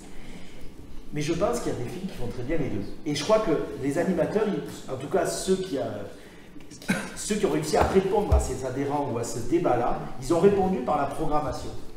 Ils ont cherché des films qui arrivaient à allier les deux. Et je pense qu'ils sont nombreux. Je vous prends un exemple. Un succès énorme dans les ciné-clubs, c'est Les Raisins de la colère, je disais tout à l'heure. Les Raisins de la colère, tout le monde est d'accord. Ça dit des choses extrêmement puissantes. On peut le revoir aujourd'hui et ça parle sur l'oppression du capitalisme, etc. On peut le dire avec d'autres mots, mais c'est de ça dont ça parle. Et au niveau formel, c'est incroyable. Donc en fait, moi je dirais, je suis d'accord avec vous, c'est juste que faire un ciné-club politique, ça ne doit pas nous empêcher de prendre des films que, même s'ils disent des discours extrêmement forts, ben, c'est pas pour autant qu'ils doivent faire l'impasse sur la forme en fait. Et je pense qu'il y en a, je pense qu'on peut, tous les sujets possibles, soit la Palestine ou d'autres, on peut trouver des films qui arrivent à faire les deux. Ça ne veut pas dire qu'il faut des films qui sont tournés à la précipitation, où bien sûr il y a une urgence, on filme le fond, tout ça, bien sûr qu'il faut le montrer. Mais je pense que dans le cadre d'un ciné-club, on arrive à trouver cet équilibre-là. Par contre, je dis juste qu'effectivement, de faire de l'éducation que par l'image, et ne prendre le film vraiment que comme un support, je pense que malheureusement c'est antiproductif, c'est contre-productif. C'est-à-dire que ça, vous pouvez susciter la réaction de dire, ben, oui, bon, ben oui, j'ai appris plein de choses, mais moi j'étais aussi venu là pour... Et ça, j'étais venu voir pour voir un film aussi. Et ça, dites-vous, on retrouve des traces dès les années 40 hein, d'animateurs, d'adhérents qui disent ça en disant il faut arrêter de leur montrer uniquement une thématique, on doit aussi leur montrer un film, on doit leur montrer les deux. Il faut trouver un équilibre. Je voulais juste dire, si je la personne, c'était il faut considérer quand même l'évolution en ce moment. C'est-à-dire où on reste avec des films cultes et on va rester dans on va revenir entre soi. À un moment donné où ça s'est ouvert. Et puis l'autre chose où donc l'évolution, avoir des salles, c'est-à-dire trouver un lieu public pour contacter un maximum de monde, si c'est tel est le projet. Et l'autre chose, c'est l'évolution des films aussi. Par exemple, il y a des années où, avec ce thème-là, on choisissait des documentaires, donc des films qui n'étaient vus par personne, enfin, ou qui étaient moins accessibles. Or, depuis 2 ans, là, on a un groupe cinéma national, on a fait un groupe, donc en fait, chacun vient avec son expérience de ce genre d'outils d'éducation populaire, et on s'aperçoit qu'il nous faut voir à partir des films nouveaux, des films qui viennent de sortir, pour lesquels, eh bien, c'est les films à tiroir, c'est les films, il faut savoir quelle est la porte d'entrée qui va être exploitée pour le débat. Ça va être... donc tout évolue, tout se transforme, et je pense qu'on a plutôt intérêt, enfin, vous êtes mieux placé que moi, heureusement qu'il y ait des chercheurs en cinéma, parce que moi je suis assez inquiète de savoir comment cet outil, quel qu'il soit, pour le goût, l'art du cinéma, comme pour l'outil populaire, va batailler. C'est sûr qu'on peut le voir de plein de façons. Après, bon, je crois que vous l'avez compris, je suis plutôt de nature optimiste, mais sur cette question-là, moi je vois le verre à moitié plein, je ne dis pas qu'il n'y a pas d'inquiétude à avoir, mais moi ce que je vois aussi, c'est l'évolution technique dans le bon sens du terme, c'est-à-dire qu'avec une accessibilité, c'est-à-dire qu'aujourd'hui on peut pratiquement, je dis bien pratiquement, se payer une caméra dans la poche, pas trop dégueulasse.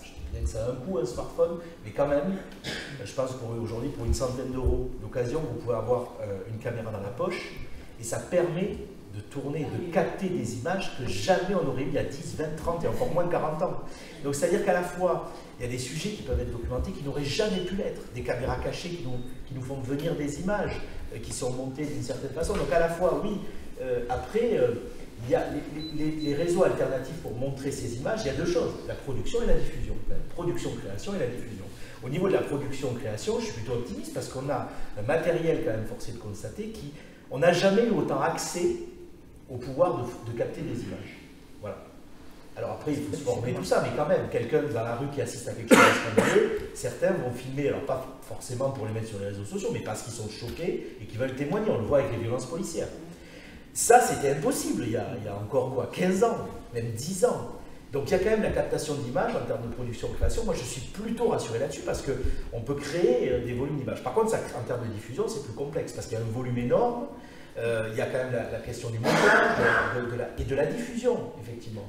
Et la diffusion, alors oui, on peut être aussi inquiet, on peut être aussi optimiste sur le fait qu'il y a de plus en plus d'espace de diffusion. Comment les vidéos arrivent jusqu'à nous? Je reprends l'exemple des violences policières. Vous avez à un moment une évolution dans l'histoire du cinéma où la technique s'allège. Vous avez des caméras légèrement plus légères, littéralement, plus faciles à capter. On parle de caméra à l'épaule, on parle de cinéma coup de poing. Ça, c'est dans les années 70. Et effectivement, c'est de plus en plus facile de capter des images sur le vif. C'est révolutionnaire. Mais où est-ce qu'on diffuse ces images? C'est pas évident. Dans des ciné-clubs, dans des réseaux. Aujourd'hui, vous pouvez à la fois capter l'image facilement et la diffuser par vous-même. C'est comme ça qu'on obtient, je reprends l'exemple, il est quand même d'actualité, les violences policières. Donc il y a à la fois faire l'image et arriver à la diffuser. Aujourd'hui, on a quand même des moyens. Voilà. Par contre, la question du collectif se pose, évidemment, mais attention, la question du collectif, effectivement, moi je préfère bien sûr le collectif en direct, mais le collectif virtuel, même si moi c'est pas forcément ce que je préfère, c'est aussi peut-être des choses qui pour une autre génération, celle qui vient, celle qui est déjà en train d'arriver, peut avoir une puissance aussi, une force de frappe aussi, hein, je dis pas. Donc je dis pas qu'il faut être angélique non plus, mais je pense qu'il faut aussi voir sur le long terme, enfin le long terme, c'est un siècle d'histoire, un peu plus d'un siècle de cinéma. Il y a quand même des choses, je pense, qui peuvent aussi, il faut penser les deux, je pense, pour mesurer son inquiétude et se préparer aussi à la défendre, hein, on est d'accord. Mais il faut aussi voir cet aspect-là, je pense. Il faut voir ces aspects positifs, je pense. Par rapport à ça, il y a justement ce qui caractérise à mes yeux la différence entre les ciné-clubs et les gens qui se déplacent dans des salles de cinéma, surtout que bon, c'est pas tout le monde qui se déplace dans des salles de cinéma, puisque les générations jeunes sont tous derrière Netflix ou derrière leur petit téléphone. La grande différence pour moi, parce que moi je peux aussi bien aller dans une salle comme ça que dans un ciné-club, c'est que la force du ciné-club, c'est à la fois le rassemblement, le débat et la mise en lien. C'est-à-dire qu'on crée une plus-value à travers le lien.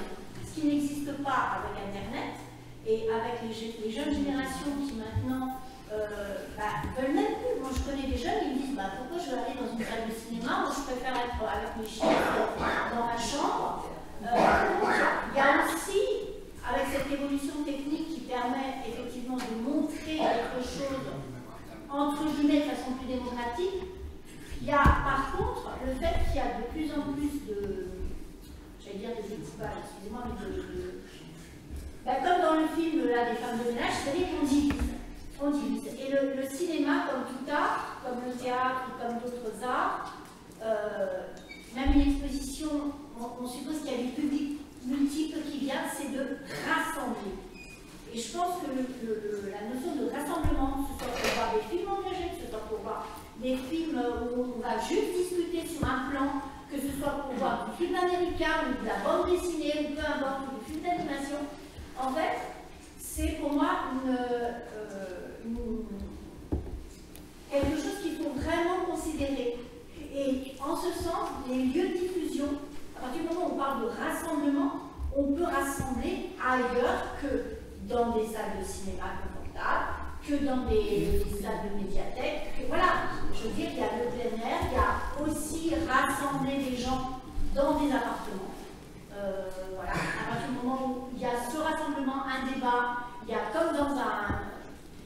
Voilà, je pense que la notion de transmission et d'éducation, mais à travers le présentiel. Parce que là, on est vraiment dans une génération, là, si on veut que... En Italie, les salles de cinéma, il y a beaucoup de salles de cinéma qui ont disparu à cause de ce qu'on appelle les réseaux sociaux, tout ce qui est virtuel, et puis ça va devenir de pire en pire avec les salaires. Donc, si je peux me permettre, alors c'est un de mes sujets de recherche, je travaille sur les jeunes publics, notamment les 15-25 ans. Bon, je me permets de faire quelques corrections avec des statistiques, du recul. Je rappelle que les jeunes sont aujourd'hui la tranche d'âge qui va le plus au cinéma. Il faut quand même le rappeler.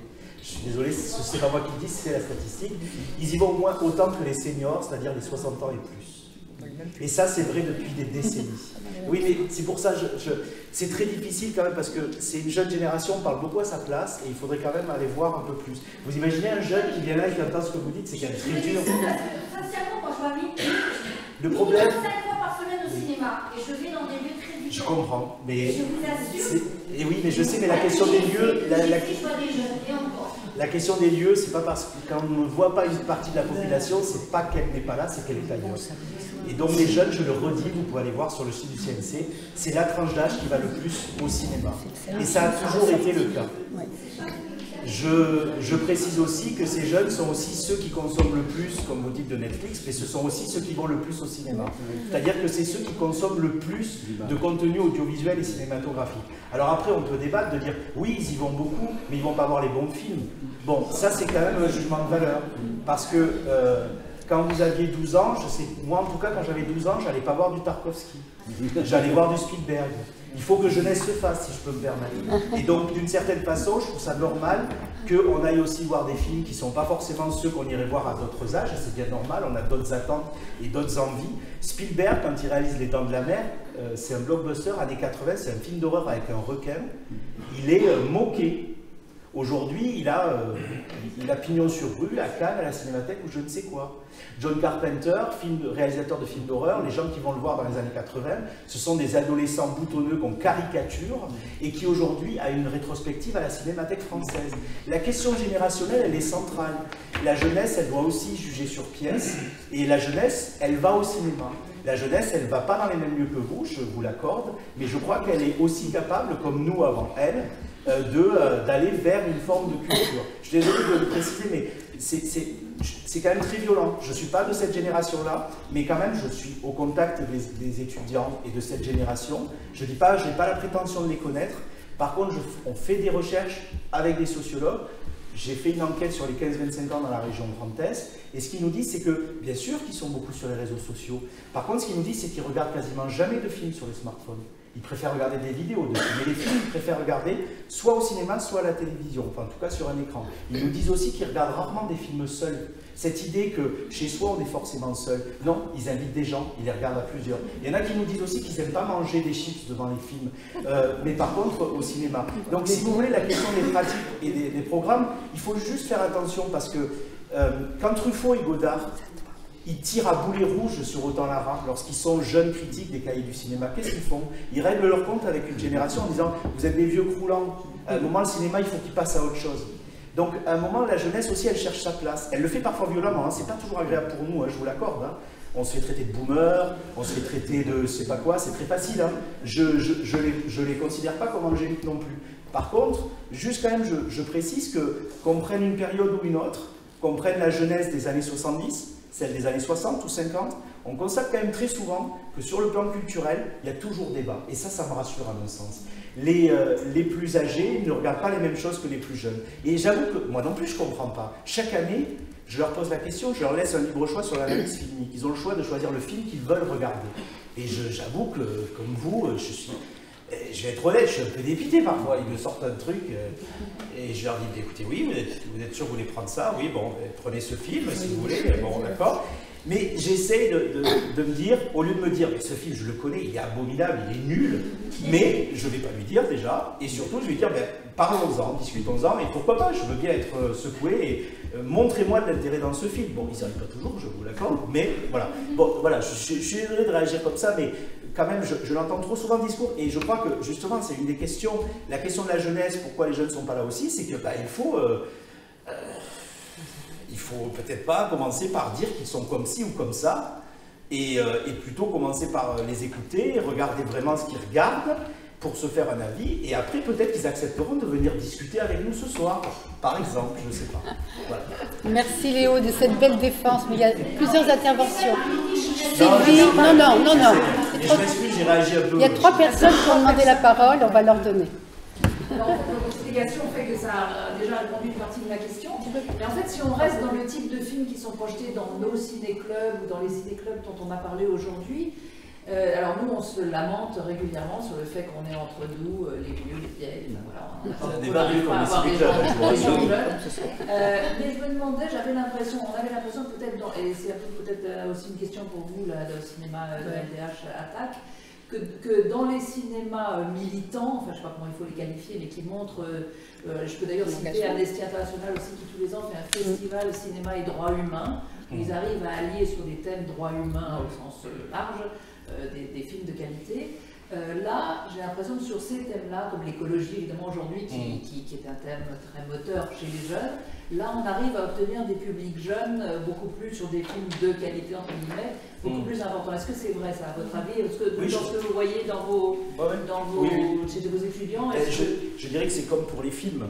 Ils ont des thématiques avec lesquelles ils sont plus à l'aise, comme vous le dites. L'écologie. À Metz, on a un festival du film écologique. Enfin, festival des films sur l'écologie. Et le public est relativement mixte au niveau générationnel. Pour un festival de cinéma sur une thématique politique, disons-le, c'est plutôt mixte. Mais effectivement, je crois que c'est aussi, tout comme on va aller sur des films qui leur parlent plus, effectivement, et qui nous dépassent, et voilà, qu'on peut trouver bof, mais il y a des thématiques, je pense que, effectivement, je crois que, ça, je ne suis pas pour le coup la spécialiste de ça, mais je crois qu'il y a des mots-clés politiques militants, effectivement, je crois, et je trouve ça un peu dommage, hein, pour être honnête, que ce sont des mots que cette génération, elle est moins sensible.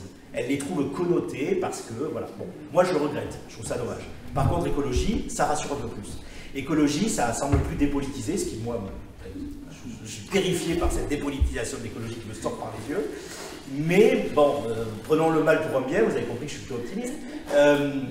Ça fait, vous constatez apparemment vous-même, peut-être un peu plus venir. Donc c'est quand il faut ruser un peu, on peut considérer que c'est un peu de la manip, mais en même temps, les ciné-clubs, ils ont toujours fait ça. Est-ce qu'il ne faut pas jouer sur les mots? Et ne pas appeler un chat un chat. Oui, c'est du cinéma politique, mais appelons-le autrement, peut-être ça pourrait marcher, c'est peut-être simple comme solution. Hein. Mais c'est vrai, je pense qu'il y a des mots qui effraient. Mais tout comme la programmation, vous dites, c'est un film à réessai. La réessai, c'est un label. Et le label, en fonction de qui s'en empare, qui se l'approprie, qui le diffuse, qui le défend, il n'a pas la même valeur. Moi, je prends toujours pour expliquer aux étudiants, je prends toujours cette anecdote, je trouve géniale. Je suis à Metz et j'attends une séance, je suis en avance, et il y a deux dames qui sont en train de chercher le film qu'elles vont voir. Elles n'ont pas choisi. Et donc, elles regardent les affiches, comme ça, et puis elles tombent sur une affiche, et puis il y en a une qui dit à l'autre, ça a l'air pas mal, ça. C'est un film de Jafar Panahi, le réalisateur iranien, Le Passé. Vachement bien, en plus. Voilà. Bon, en plus, c'est pas un petit film, hein, Bérénice Bejo, comme ça, on a une star. Et la deuxième regarde l'affiche, comme ça, puis elle dit, ah non, non, non, quand il y a ça, c'est chiant. Et là, elle montre sur l'affiche le logo du Festival de Cannes. Et alors, pour moi, le Festival de Cannes, c'est un label positif. Je me dis, voilà. Et bien pour elle, non. Elle avait identifié le label Cannes comme un label chiant. Et là, je me permets de dire que ce n'était pas des jeunes. Voilà. Je ne dirais pas que c'était des personnes âgées, mais quand même un peu. Ce n'était pas ma génération non plus, si vous voyez ce que je veux dire. Jean-Pierre. Voilà, c'est la question des labels. Sur l'évolution possible d'un jeune, ce qu'on appelle un jeune à un moment donné. Le jeune, cet animal social. Dans le cours de sa vie, j'ai eu dans les années 90, dans ma classe de 3e, un élève. Et alors je passais, où j'avais annoncé l'attention de passer un film, Patrick Moine, etc., probablement un truc en noir et blanc, et il me dit, mais monsieur, pourquoi vous ne passez pas des films qu'on a envie de voir? Je ne pas des films ce serait triste. Que vous n'auriez peut-être pas l'occasion ou l'envie de voir. Bien sûr. C'est évident, vraiment c'est évident. L'affaire ne s'arrête pas là. C'est que le gamin en question, il s'appelle Naël Morandin. Et il a mis en scène et produit le film qui s'appelle Les filles de Belleville.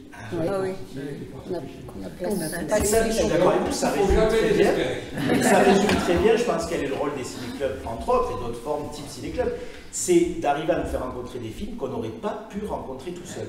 Moi, si je vais poser une réflexion sur aujourd'hui, la question du numérique, d'Internet, je ne dis pas que je ne suis pas un technophile, j'ai beaucoup de réserves sur Internet, les réseaux sociaux. Ce rassemblement, je suis d'accord avec vous, qui est fondamental et qui est difficile à faire, je pense qu'on peut le faire en partie en numérique, mais que c'est absolument pas suffisant et parfois même problématique. Bon. Mais par contre, la question c'est comment on pourrait voir des films, arriver à rencontrer des films qu'on n'aurait pas pu voir tout seul. Or là, et là je serais peut-être moins optimiste, ce qui est peut-être plus inquiétant avec le numérique, Internet et les réseaux sociaux, c'est quand même, il y a une proposition qui est faite essentiellement par des entreprises américaines, il y a quand même une proposition qui est faite de substituer à l'être humain, le programmateur ou la programmatrice, que ce soit une salle de cinéma, je ne fais pas de différence, arrêt-essai ou pas arrêt-essai, multiplex ou pas, animateur, animatrice de ciné-club. Le programmateur, il fait un choix, il fait une proposition, comme vous dites, qu'on n'aurait peut-être pas rencontré sans lui. Et c'est ça qui est génial, c'est ça qui est beau.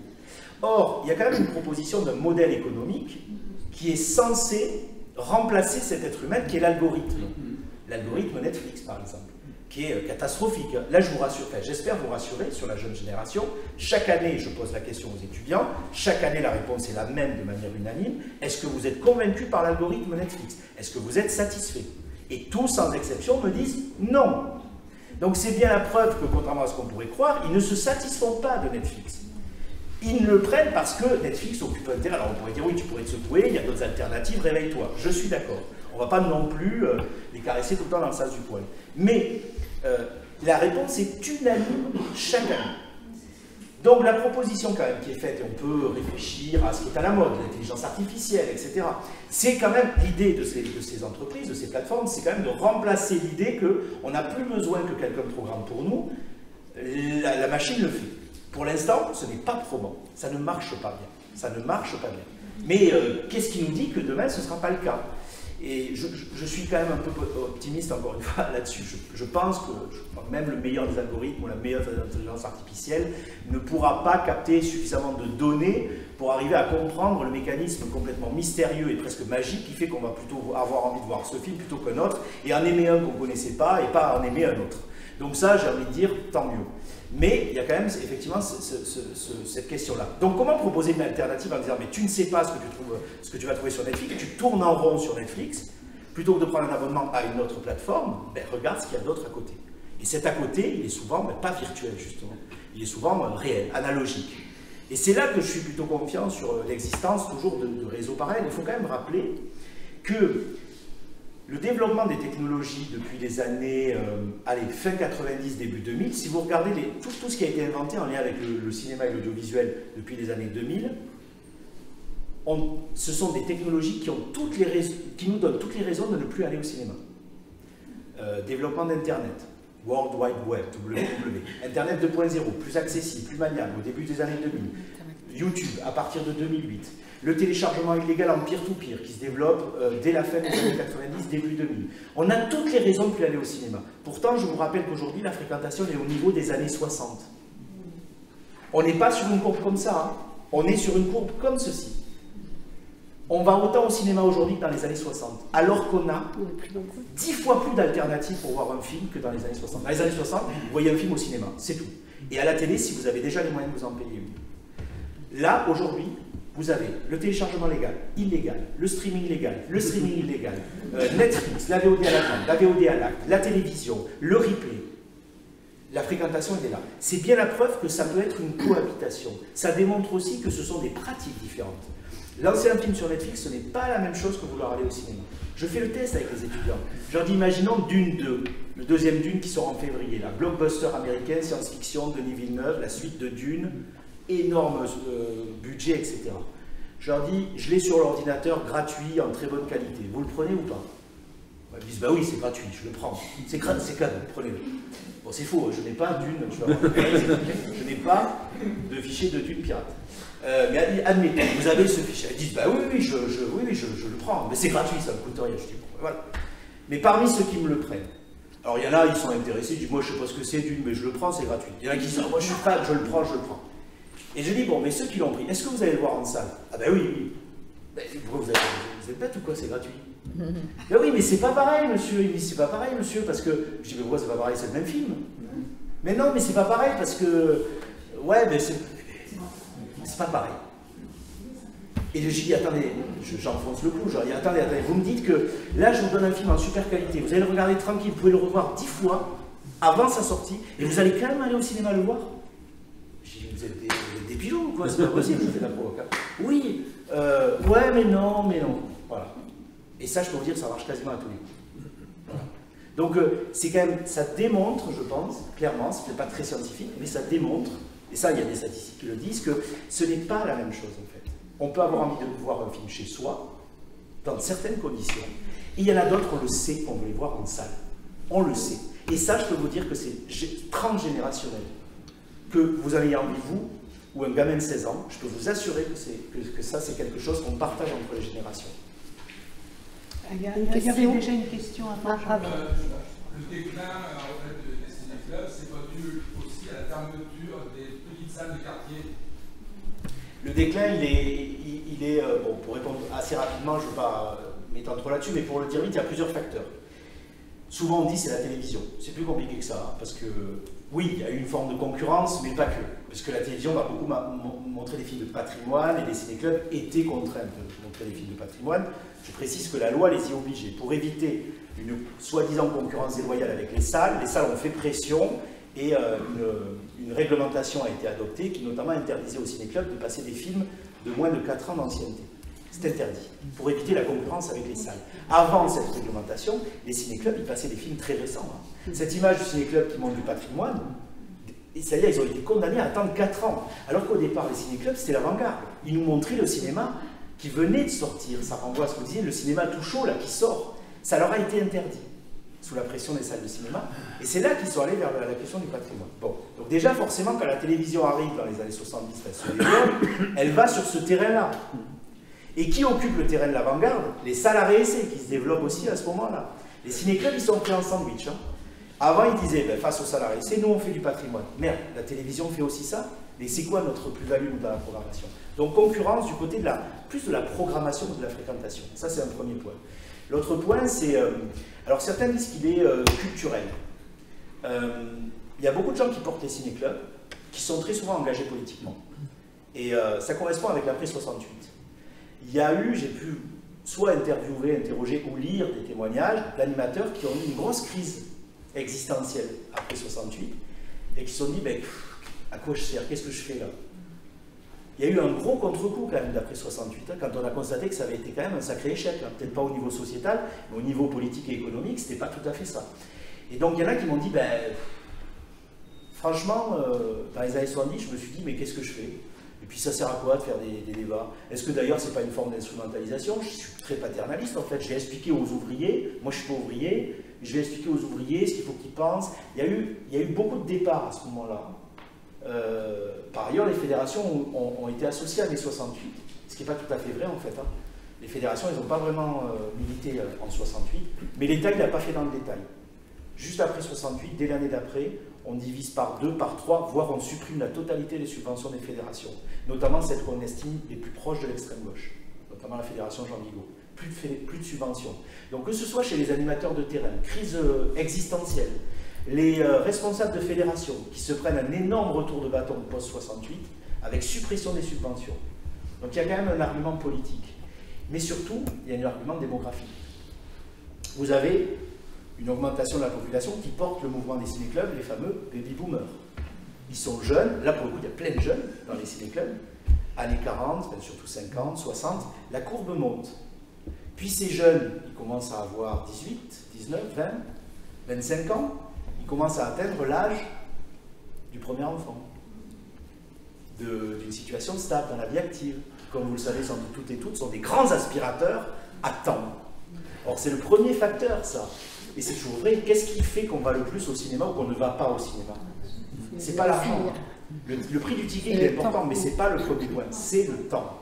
Pourquoi c'est les jeunes, et excusez-moi l'expression, les vieux, comme on dit les jeunes, je me permets de dire les vieux, pourquoi est-ce que c'est les jeunes et les vieux qui vont le plus au cinéma? Parce que c'est la classe d'âge qui a le plus de temps. Et alors c'est marrant parce que c'est aussi la classe d'âge qui est la plus précaire en termes de pouvoir d'achat. La preuve de la question du ticket de cinéma, le prix n'est pas aussi déterminant, puisque les deux tranches d'âge qui sont les plus pauvres en termes de pouvoir d'achat, les plus jeunes et les plus vieux, ah ben la retraite, excusez-moi, il faut voir les chiffres. D'accord? Eh bien, ce sont ceux qui vont le plus, parce qu'ils ont le plus de temps. Donc, qu'est-ce qui se passe? Les ciné-clubistes, adhérents ou, on va dire, animateurs, quand ils arrivent dans les années 60, ben, ils ont moins de temps. Ils ont moins de temps à consacrer à une association, à faire des animations, à aller donner de son temps, bénévolement. Donc, ça commence à se creuser. Ça commence à se creuser. Par contre, ils sont toujours cinéphiles. Ils ont toujours envie de voir du cinéma, on est d'accord. vers quoi ils vont se tourner? Vers un modèle qui est moins contraignant. Un modèle où ils n'ont pas besoin de s'engager, de prendre une carte d'adhésion, et où il n'y a pas forcément des débats qui fait des séances très longues. Les salariés essais. Les salariés essais, c'est le ciné-club adapté à cette génération.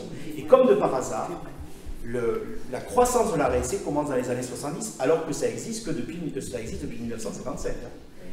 Ça augmente à ce moment-là. Donc il y a une courbe démographique. Mais si vous continuez à suivre cette génération, elle commence à partir à la retraite dans les années fin 90, début 2000. Qu'est-ce qui se passe à ce moment-là? C'est fou, la fréquentation repart à la hausse. Donc la courbe de fréquentation des salles de cinéma, elle est très souvent liée à la question démographique. La tranche d'âge, c'est peut-être un des facteurs les plus importants pour comprendre la fréquentation du cinéma, et aussi pour les ciné-clubs. On va prendre une dernière question, et après on... C'était pas là? Vous avez... Non. Après on fait la conclusion avec des prolongements. Ah oui? Non, c'était pas... Oui? Allez-y. Dans le 15e, il y avait au moins 2 cinémas qui passaient des vieux films, mais ce n'était pas des ciné-clubs qui continuent et donc ils ont fermé, je ne sais pas s'il en reste encore un. Vous pensez de ces cinémas qui passent des vieux films pendant très très longtemps, mais juste sans débat à la fin? Oui, bon, il y en a qui vont vous dire il n'y a pas de débat, il n'y a pas de ciné-club, bon, ou alors c'est pas... Je sais pas, vous savez, le débat, c'était un débat dans les ciné-clubs déjà. Il y a même des ciné-clubs qui disaient qu'ils en faisaient, ils n'en faisaient pas. Alors il y en a qui disaient aussi, bon, oui, on en fait, mais il y a des films, on n'en fait pas, c'est pas la peine.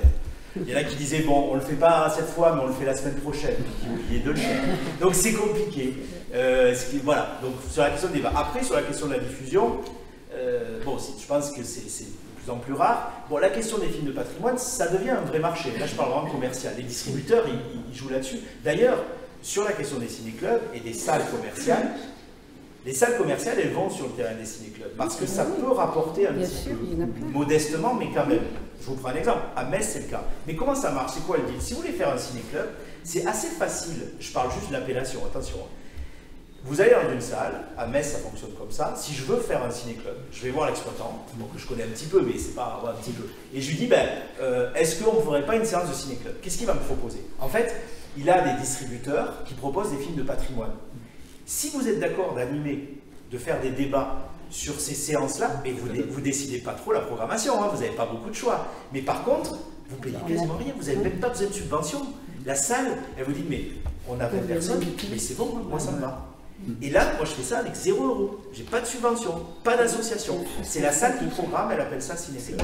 Et ça, c'est un modèle qui se fait de plus en plus. Alors on peut trouver ça problématique parce qu'on se soumet à des distributeurs qui imposent une programmation, c'est vrai. Mais moi je prends un exemple à Metz. Il y a 2 enseignants qui sont des passionnés de cinéma, que je ne connais pas personnellement, mais qui font un ciné-club depuis des années, c'est ce qu'ils font. Ils sont couteaux suisses, je suis assez admiratif d'ailleurs, ils savent parler de tout, ce que je suis bien incapable de faire.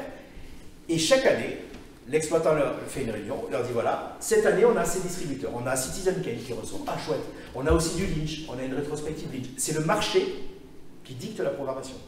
Et eux ils disent ben ouais j'anime. Et ils sont là tout le temps. On voit ça aussi au Grand Rex lors des anniversaires pour les 40 ans de tel film. Voilà. Il y a la séance unique avec en plus soit le réalisateur, soit des personnes du film. C'est un débat. Voilà, c'est un débat. Est-ce qu'il faut accepter ce modèle-là ou pas? Est-ce que c'est un modèle qui est trop soumis à un marché, en tout cas à une diffusion commerciale? Voilà, c'est à chacun et chacune de... Mais par contre, c'est sûr que l'avantage que propose, est-ce que c'est la pomme empoisonnée, c'est en retour, je vous dis, vous pouvez faire quasiment à 0 €. C'est un deal que vous passez avec l'exploitant en disant, mais moi je suis chaud pour animer, alors on y va. Et lui, il s'occupe de tout le reste. Et c'est donnant-donnant. Lui, il a une sorte de truc en plus pour sa séance en disant, j'ai un conférencier. Mais cette séance, il l'aurait quand même fait. Nous, on choisit, Eh bien oui, bien sûr, on est d'accord, ça relève la dimension de la programmation. Je vous rassure, c'est pour ça que je ne fais pas de ciné-club, je ne participe pas à ciné-club parce que ça m'emmerde de devoir m'adapter à la programmation. Si on ne fait plus la programmation, est-ce qu'on est toujours dans un ciné-club? Ça se discute quand même. On va remercier nos participants, mais avant ça, je voudrais vous proposer quelques prolongements par rapport à ce qui a été dit, ce qui peut donc apporter des choses nouvelles. On a parlé il y a quelque temps du cinéma américain et du plan Marshall. Alors on a la chance d'avoir une librairie qui diffuse sur YouTube effectivement ces rencontres avec des auteurs, et récemment la librairie Tropique a reçu l'historienne Lacroix-Rie qui a fait un ouvrage sur le plan Marshall, et dedans il y a toute une histoire du ciné-club, parce que forcément il y avait des quotas. La France était obligée d'acheter un certain nombre de films américains, donc il y a toute l'analyse très politique, hein, du coup bien sûr, de cette époque-là. Ça c'est un premier prolongement. Si je veux juste préciser, l'année prochaine, si tout va bien, il y a un livre qui va sortir d'un colloque qui a été fait il y a 10 ans à Lausanne, qui s'appelle « Le retour des films américains en Europe », qui est sur le sujet-là, c'est sur le plan Marshall, sur les accords de William. Et donc l'ouvrage est censé être finalisé l'année prochaine, si tout va bien, donc en 2025 devrait sortir un livre sur, voilà, sur le retour des films américains en Europe. Ce sera plusieurs articles de plusieurs chercheurs sur le sujet. Très bien. Voilà. On a évoqué aussi les publics, les jeunes, les vieux, ce qu'ils allaient voir, etc., et ce qu'ils ressentaient dans les films. Territoire de cinéma a essayé de comprendre en fait, ce que le cinéma apportait aux personnes, et on a donc interviewé dans le quartier donc les plus fidèles, on va dire, de nos ciné-clubs respectifs. Donc c'est une petite enquête, hein, mais dans les entretiens, justement, les personnes ont été réparties selon les âges, et on voit bien comment, chez les jeunes, effectivement, la combinaison de plusieurs accès aux images est plus fréquente, et que ça crée effectivement une culture un peu différente, parce que c'est pas forcément les mêmes films qu'on aime, mais ce qui est aussi très intéressant, c'est qu'à la fin, dans l'index de tous les films qui ont été cités, on s'aperçoit quand même qu'il y a des points communs. Donc il y a les films de patrimoine, on les retrouve effectivement quelles que soient les générations. Ça coûte 10 €, donc si ça vous intéresse, vous pouvez avoir une idée de cette enquête. Je pensais qu'il y avait une troisième... Ah oui, puisqu'on a évoqué aussi les technologies nouvelles et la possibilité des algorithmes de faire des choix à notre place, sachez que le prochain thème de l'Université populaire, c'est l'intelligence artificielle, et que donc là, on pourra peut-être avoir des nouvelles données. Donc je vous remercie beaucoup d'être venus, et pour certains d'être venus très régulièrement à ces 4 séances depuis le mois de décembre. Et comme Christiane vient de dire, la séance prochaine aura lieu, ça sera une séance unique, ce ne sera pas un cycle, mais une séance unique. Ça aura lieu le samedi 16 mars. Elle se déroulera au Théâtre 14, avenue Marc-Sangnier. Et ça s'appelle effectivement l'IA, aujourd'hui et demain, quelles perspectives, quels enjeux pour l'éducation. Donc vaste sujet. Nous aurons comme intervenant monsieur Nizar Warti, alors maître de conférence en informatique à l'Université Paris-Sorbonne, mais aussi directeur de Pixel Robotics. Donc je rappelle, ça se fait au Théâtre 14, avenue Marc-Sangnier. À 10h30, entre 10h30 et 12h30. Ceux qui nous ont laissé leur mail et ceux dont on a déjà les mails, vous serez avertis en temps et en heure via notre boîte, un envoi mail. Voilà. Dernière chose, j'ai distribué à l'entrée à chacun d'entre vous des petits bulletins pour que vous puissiez donner votre avis. Si vous pouviez me les rapporter, ça serait sympa. Merci beaucoup. Rempli, hein, rapporter rempli. Et merci beaucoup à nos intervenants.